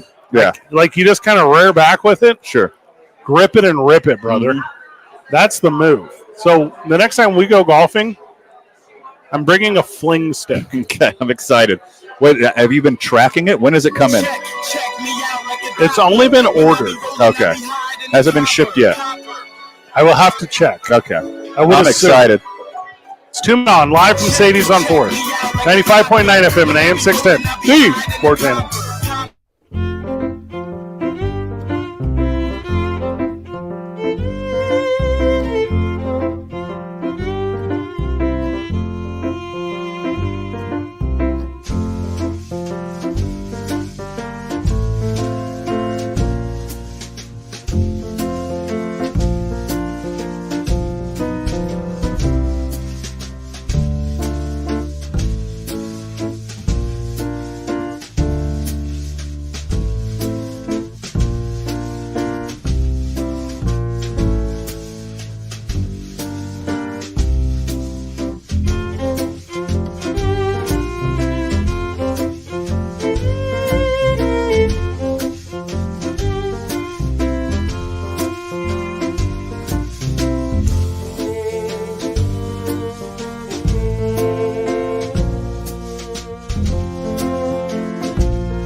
Max Machado joining us shortly. Ooh, you promise? Yep. Man, you were thinking about the Olympics over there for a moment. You were There's a little bit of outrage in the world of boxing. I don't know what to be outraged about. I don't know enough. Ooh, I was wondering if we were going to touch this one. For all of our knowledge and expertise, this one flew under my radar. So I'm up to speed on the story. So you have the names of the participants right there? Iman Khalif is an Algerian amateur boxer. Correct. Apparently produces a significant amount more testosterone than her opponents. Yes. Is this accurate? That is correct the way you're presenting it. And there is outrage in the world that she's able to compete against the fairer sex, even though, from what I understand, has the appropriate genitalia. Max Machado, welcome to the show. So you are correct. You came into a hot one, Max. So welcome Max to the Machado show. joining us, co-host of Dirty Boys. So the deal is this, Van. Okay. So give me the competitor's name again. Iman Khalif. All right, and she was facing off against an Italian competitor Yes. today. Do you have their name? 1 second, good Yep, sir. take your time. Angela Carini. Okay. So it was going rough for Carini early. And then as it was going rough, she bowed out. Bowed out, yes. And then the opponent, give me their name again. Iman Khalif. Now, Iman is the winner. Now, Iman is biologically a lady. Iman produces more testosterone because at birth, she was dual sex. Correct. Now, she presents lady. There's a lot of inappropriate terminology for that. Correct. That we will not use. No. Yeah. Now, what country is she from? That is an Algerian. Correct. And in Algeria, you cannot, by law, alter your physical anything with medication.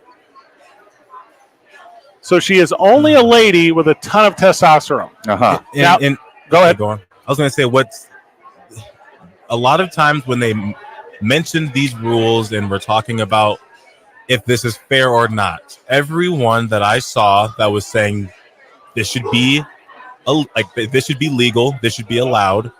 Everyone who says that they should be allowed to participate in both sides, they say that the testosterone levels are the same and they're testing the same testosterone, so there is no real advantage. So considering the fact that this is actually an example of testosterone level differences, it's like twice as bad as the main argument that was ever even being argued to begin with, because that was if testosterone was equal. Max Machado with us. Max, welcome. Hello. Happy to be here. Happy to be here. Max. So the interesting part to me about this whole story is not that it happened. The interesting part is how I guess the outrage from the opening ceremonies had died down enough in certain demographic audience, and they really needed to grab another very important sexual related story that they could talk about in their weird bedrooms. Right. And I think I'm real disconnected from the outrage associated with this stuff. Again, I don't know enough, but I know how stringent the Olympic Committee is on their competitors. Okay. They are all tested for multiple things, including drugs, including testosterone. And if they check out on all those levels, you should be allowed to fight regardless of your situation at birth. Dudes with more testosterone appraised in their sports. Dudes that run high on T, no big deal. Ladies that run high on T, let's figure out a way to overreact to it. Sure. I mean, the shoulders, little Dwight Howardy. You're not going to lie, little Dwight Howardy, those shoulders there. Yeah, come on. I don't have any kids, and specifically a daughter. If I had a daughter who worked her whole life to go to the Olympics, and she has this happening to her by somebody else that at birth Finish that sentence. Go ahead. You're almost there. Go ahead. Yeah, this is it's hard to get it out in the right way. But at birth was a different gender, and she or both. Yes, assigned Technically female at birth. Yeah. And I'd be super upset. I'd be super upset. I guess I'm a little confused. Are you talking about being the Italian competitor's parent, or are you talking about being the Italian competitor's parent? Gosh, you watch that happen to your girl, and she got beat up by a girl.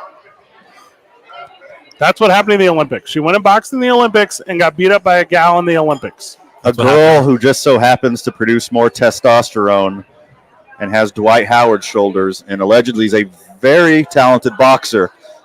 Carini said that she had, quote, never felt a punch like it. It's a direct quote from Carini, Angela Carini. And then, again, like I hear about a third of our audience screaming at the radio right now, and I understand your point, but I don't agree with it. I have a daughter. Woman. It is a woman. Max Machado, welcome again. Yeah, I want to speak as someone who has a 4-year-old daughter. And gets this question asked a lot. What would happen, just like Zay was talking about, if my daughter grew up and was faced with a situation like this? If it wasn't this situation, it would be another situation. Okay, yeah. Right? Yeah. Like a taller competitor. Are you talking about Michael Phelps' unfair wingspan in the pool and his increased lung capacity? There you go. Or Lance Armstrong's aerodynamicism post-surgery, plus his oxygen blood levels, and the way all these things. Like he had some help. That was a bad example. Sorry, bad example. Sure. But that being said, like it's gonna be something. This is the one to harp on in this situation, but I feel like no matter what, it would be something. In Algeria, it is illegal to be trans. Cannot state that any differently. Okay, this Imain Khalif. Keep going. 2023 failed a gender test after being found to have male XY chromosomes, and is also listed as a biological male. Where was born a male. Careful with your sources. Yeah, and this is what that's why Fred is the first one I've heard to say biological as a female. All day and since yesterday, I've heard that this competitor was born a male. Assigned female at birth. And the chromosome thing, very much aware. So, and again, the Olympic competition different than the world competition. Assigned that. So at birth, both chromosomes. Correct. Yeah. Biological male is what I'm saying here. So my understanding, and all I have is like the official statement from the Olympics, is this individual runs high in measurable numbers, and that was a problem for world boxing.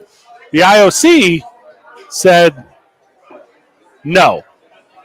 Every person has the right to participate in sport without discrimination. Also, I have the release here. Are you guys ready? Sure. All athletes participating in the boxing tournament at the Olympic Games of Paris 2024 comply with the competition's eligibility and entry regulations, as well as all applicable medical regulations set by the Paris 2024 Boxing Unit.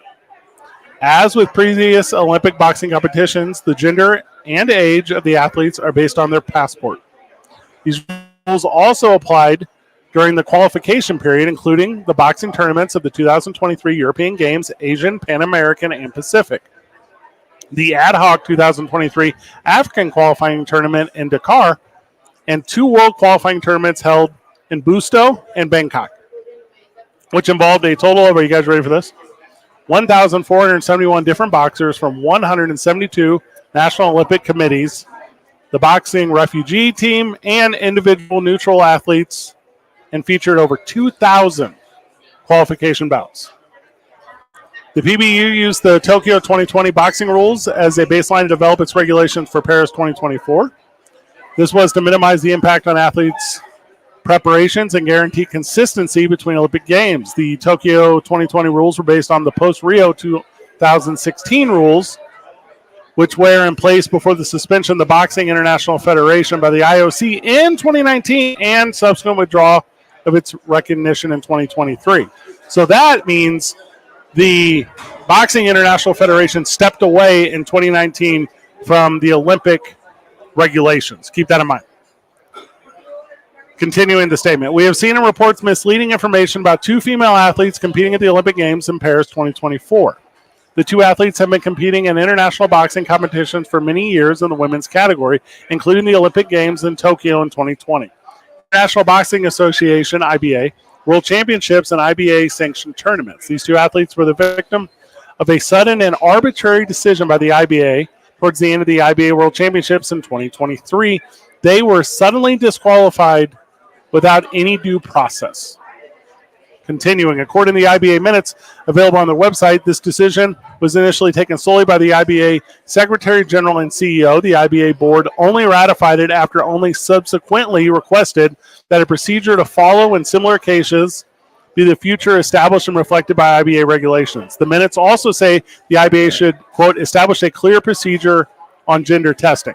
Now, the rumor I heard is this became a visual test. Moving forward, the current aggression against these 2 athletes is based entirely on this arbitrary decision, which was taken without any proper procedure, especially considering that these athletes had been competing in top-level competition for many years. Such an approach is contrary to good governance. Eligibility rules should not be changed during ongoing competition, and any rule change must follow appropriate process and should be based on scientific evidence. It wraps up here. The IOC is committed to protecting human rights of all athletes participating in the Olympic Games as per the Olympic Charter, the IOC Code of Ethics, and the IOC Strategic Framework of Human Rights. The IOC is saddened by the abuse that these 2 athletes are currently receiving. The IBA's recognition was withdrawn by the IOC in 2023. Following its suspension in 2019, the withdrawal recognition was confirmed by the Court of Arbitration of Sports. The IOC has made it clear that it needs the National Boxing Federation to reach consensus around a new international federation in order for boxing to be included in these sports and programs of the Olympic Games in LA. So it's saying the IBA was wrong. It's saying that all these competitors are of their passported genders, and that's how we're rolling. Allow me to math for you, boys. Allow me to math for you. Math for me. Friends of the show. A normal level of a healthy adult male, nanomoles per liter is how you measure testosterone. I'm trusting you here. Is between 8.64 and 29 nanomoles per liter. Okay?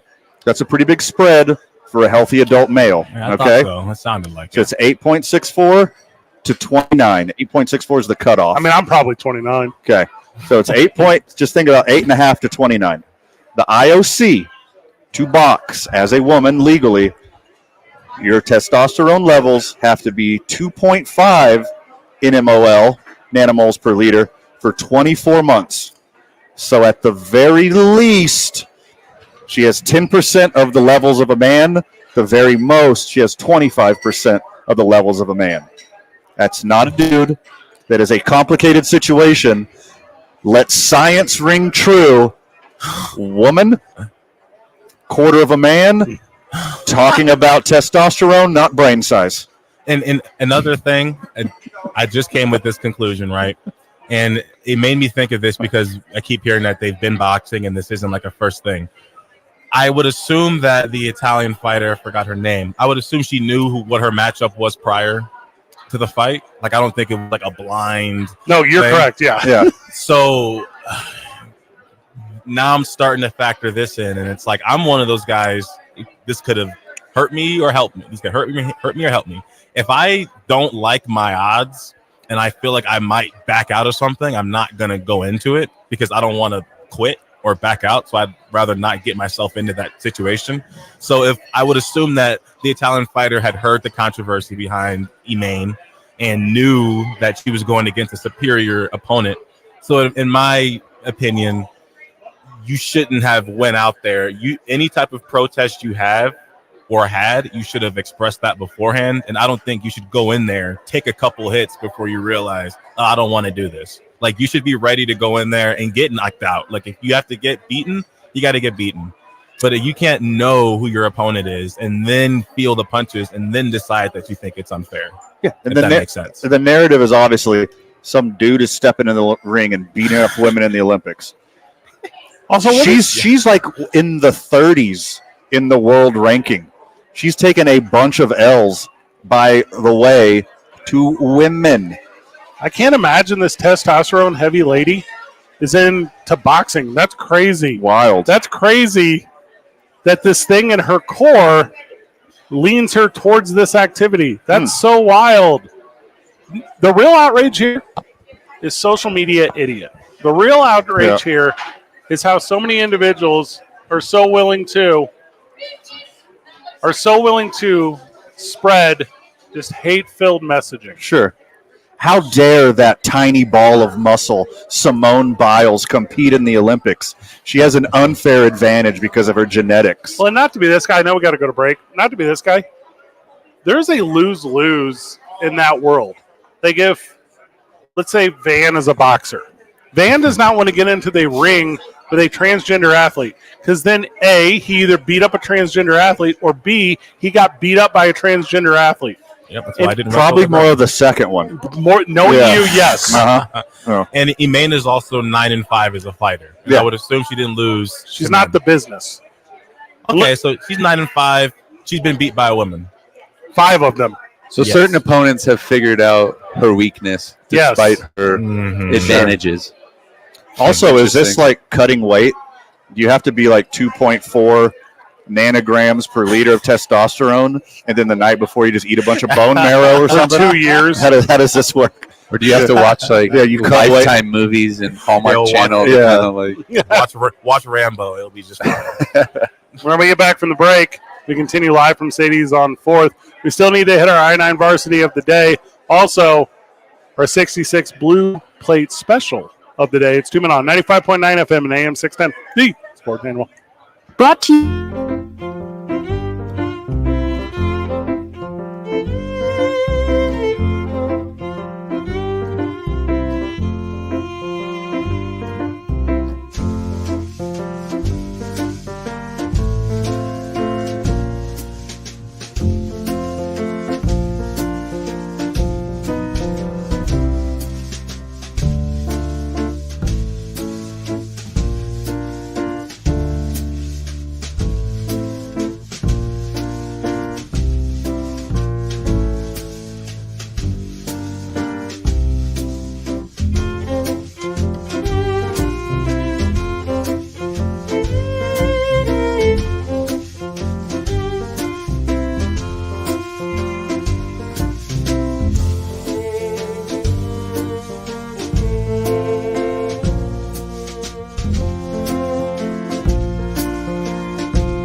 Welcome back to the program. Welcome back to 2 Men On live from Sadies on 4th. It's our 669er special moment of the day, Van. 1405 Central. This is a special moment. Blue Plate special moment of the day. 1405 Central Avenue Northeast. Head over there to the 669er. Also, as you know, you can join that Cruiser Club. Get that free milkshake and meal on your birthday. The 669er Blue Plate special moment of the day is after 2 years of battling 2 chronic kidney diseases and only being able to start as a modified training program about 6 months ago.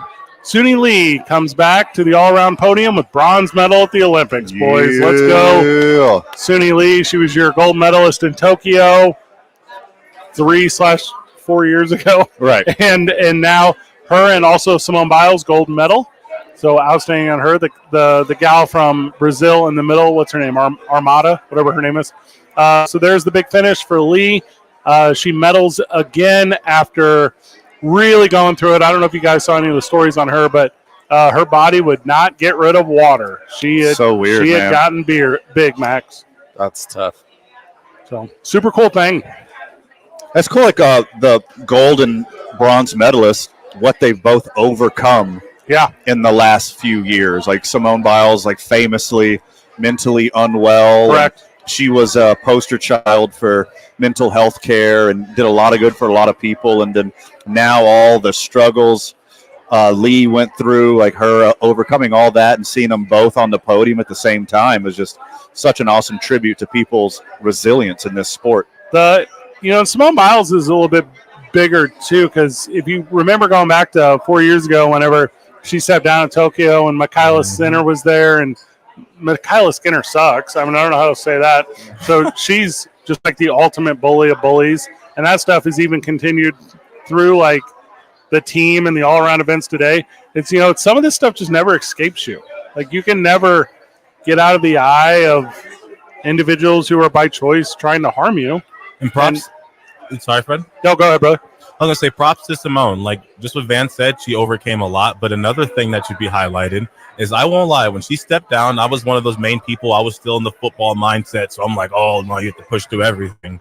And that's just kind of how you're brainwashed. And we, at least to my knowledge, I hadn't yet seen somebody step down from mental health and then come back and that actually, there actually had been something wrong. And they proved that. Like, look, I needed some space. I went and got my space, and now I'm better now. And she did that in the best way possible, because now she's just given a bunch of athletes the example that, like, if you don't feel right, it's possible to take your step back, take time, get yourself together, and come back and put on 2 of the best performances of the Olympics. There's a bunch of really good examples of what you just said. So Michael Phelps is a real famous one.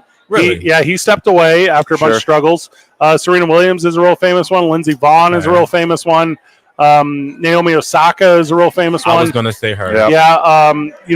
A guy I know personally and professionally, Rick Ankiel, pitched for the St. Louis Cardinals, is a real famous one.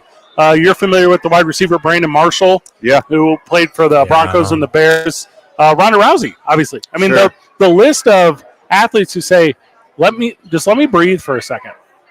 Like, let me come back and keep being really good at this thing I'm doing. But you don't have to be an athlete for this. Anything in your life, Max Machado with this. Yep. Anything in your life, if it is too much in that moment, like, go back to it in another moment. That is okay. And like, even beyond like the mental health struggles, for a gymnast, she is like LeBron James age. She is like the grandmother of this thing. 27. Too. Yeah, that's too old to be flipping around like that. This is a teenager sport, really. Let's be honest. Like, you got to be super young to excel at this thing. And Simone Biles, here she is in her 3rd Olympics, crushing it. I think we're getting better perspective nowadays, but like the athlete's life is a hard life. Mm-hmm. Sure. There's a big paycheck, so everybody assumes that like life is good. You don't have any problems. Yeah, man. you got no problem. I do that for free. Oh, womp womp. Nobody goes to work and has 6.5 million people watch them do it. Sure. Right? Like, I don't know. Like, it's hard. We don't, as fans, as viewers, don't really have the perspective of how difficult that life probably is. You can don't see the 6 million viewers in the chat. Yeah, I feel like we're on our way to those numbers on this program, Zay. Is that what you're about to say too? Yeah. I saw 6.5 million not too long ago, actually. This job is a very easy example. Like, this is a fun job for a lot of people. Sure. A lot of people would really enjoy doing this thing every day. And when I'm driving over here to Sadies for my 4 o'clock show, I have a moment in the car where I go, punch in. Like, because you have to. And longevity is a huge part of it. But, that stuff fades for you. You lose excitement. I've done so many preseason football. Sure. Yeah. I don't care anymore. I feel like anything when you know that you have to, not that it's hard to be yourself, not that anybody's not themselves all day, but I think it's anytime you know you are held to a certain standard and you have to be in a certain mindset at a certain time, that like mentally can take a toll on you. Like, I don't do anything really hard back here. None of this is harder than football practice. But when I wake up in the morning, I'm still like, all right, I have to mentally be in a certain place at that time, and that mentally can take a toll on somebody. I mean, this job here specifically, it's a wildly different skill set that a lot of people don't have that they think they do. But seriously, as far as like labor goes, not talking about mental focus and acuity and reps and, honing your craft, blah, blah, blah.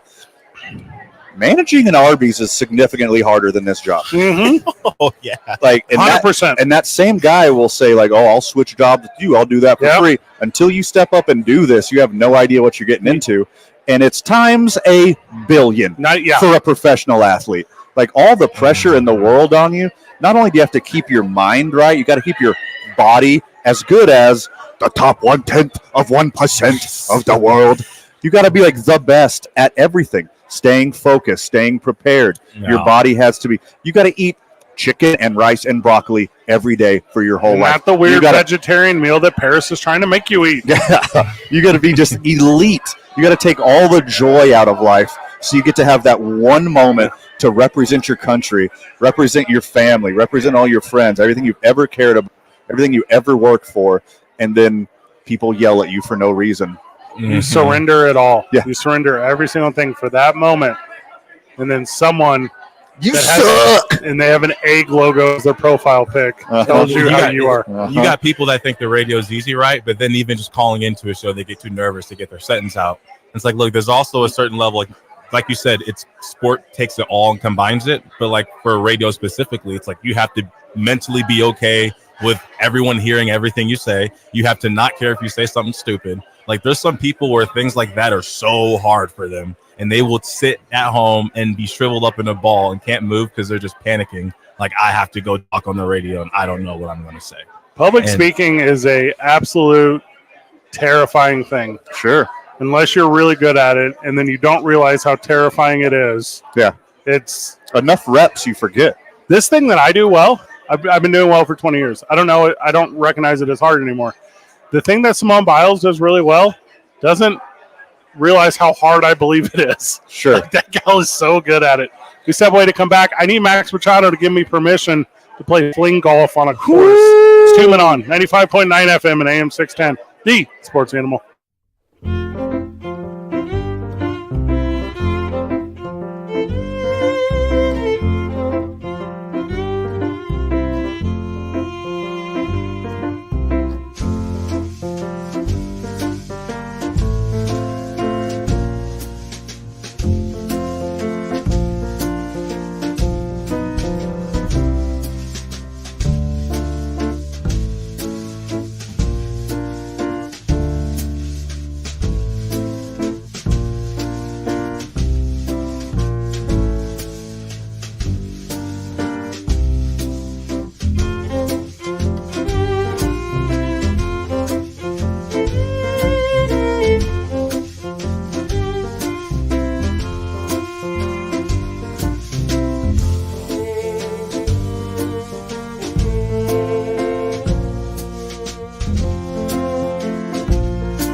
Okay, Mike's hot.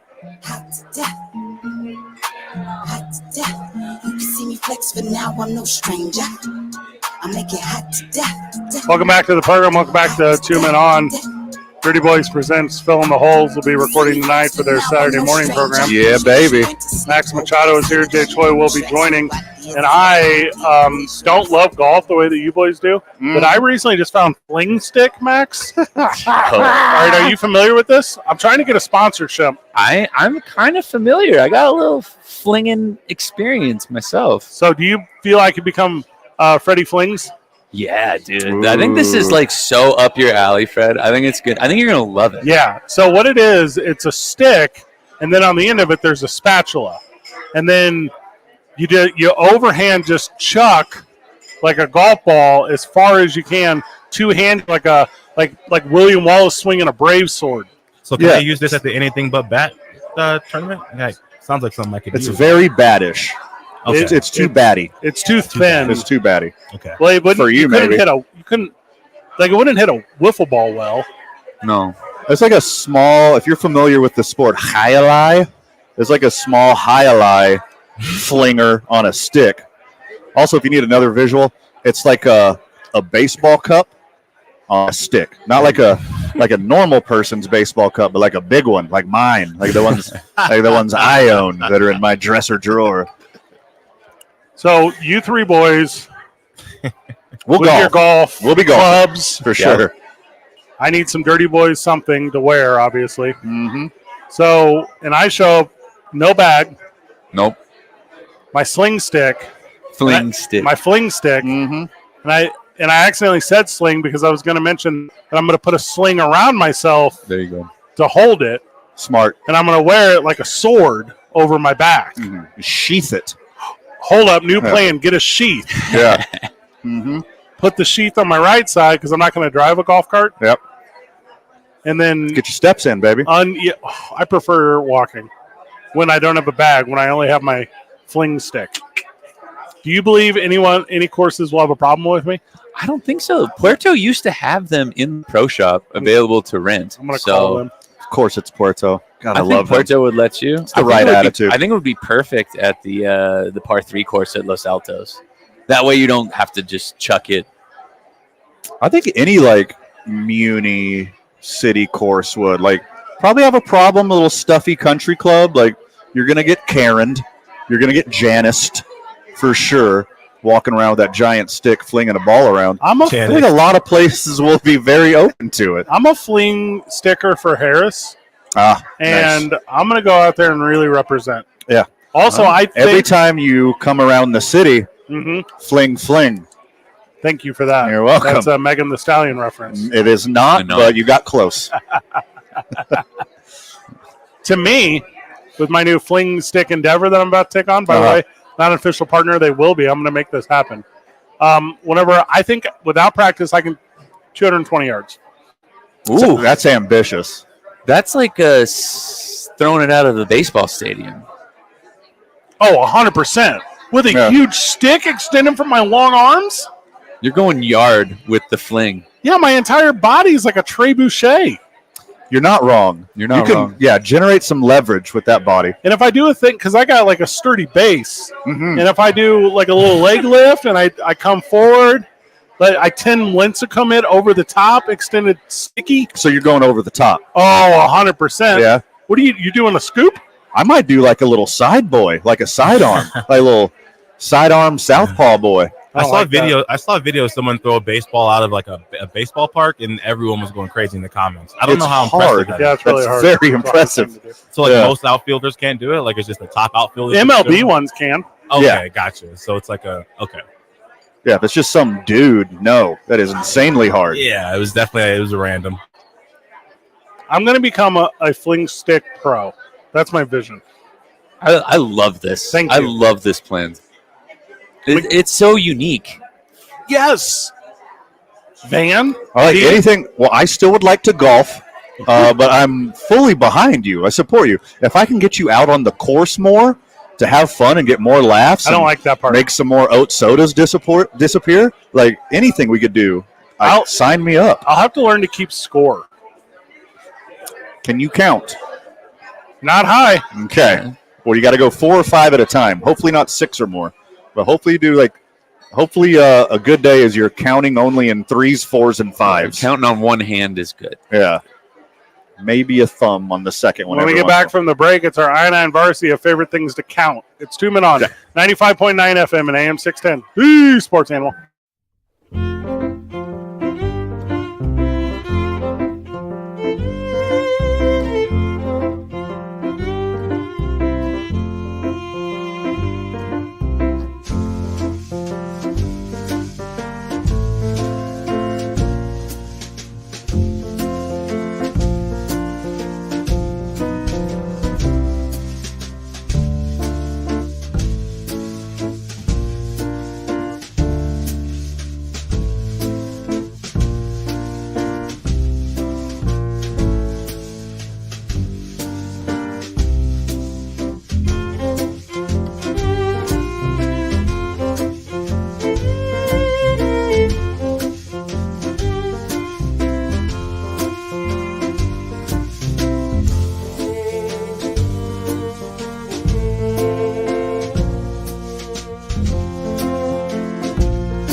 Welcome back to the program. Welcome back to 2 Minute On. We wrap up today with our I-9 varsity. It's the I-9 varsity of things we like to count. 505-312-4999. League office 280 at i9sports.com. Flag football, soccer, baseball, and volleyball registrations right now.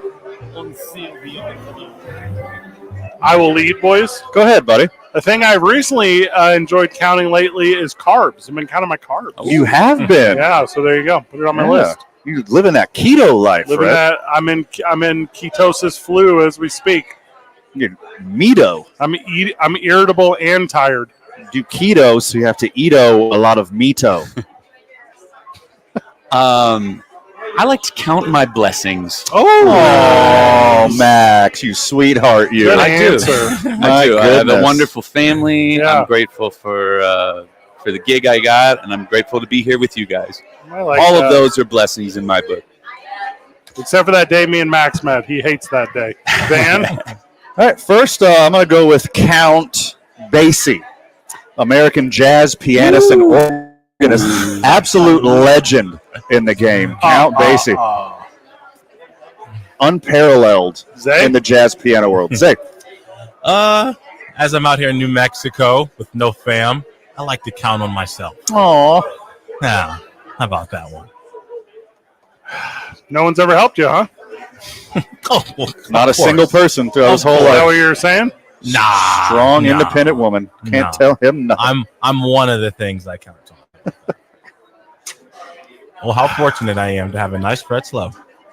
I, like Van and Max, enjoy the Country Club Golf Course. Okay. So, yeah, put that on the list because that's where I'm going to play Flingsome. Okay, I doubt it. Not on that course, you're not. Max? I'd like to count money. Sorry, Yep. that's let's go, that's baby. a really superficial one. And But you- like, who doesn't like to just You should have been count a big stack of cash? counting the seconds up until it was your turn again. Van? Well, trained by Master Yoda, disillusioned by the Ooh, Jedi good Council, answer, yeah. trained Qui-Gon Jinn, who eventually trained Han Solo, who Correct. eventually trained Anakin Skywalker, who brought balance to the Force. Did not train Eventually. Han Solo. Give Don't- me, That's not well, correct. Qui-Gon Jinn trained Han Solo. Nope, He Han trained by- Solo was not trained by Qui-Gon Jinn. Count Dooku is next on my I-9 varsity of counts. Give me Count Dooku. He just wanted to, improve his life. And get better. Obi-Wan. He trained Obi-Wan. What did I say? Han Solo. Oh, that's multiple awesome. times. Okay. You just lied. Good job, Brain. You lied to the audience. It was Obi-Wan.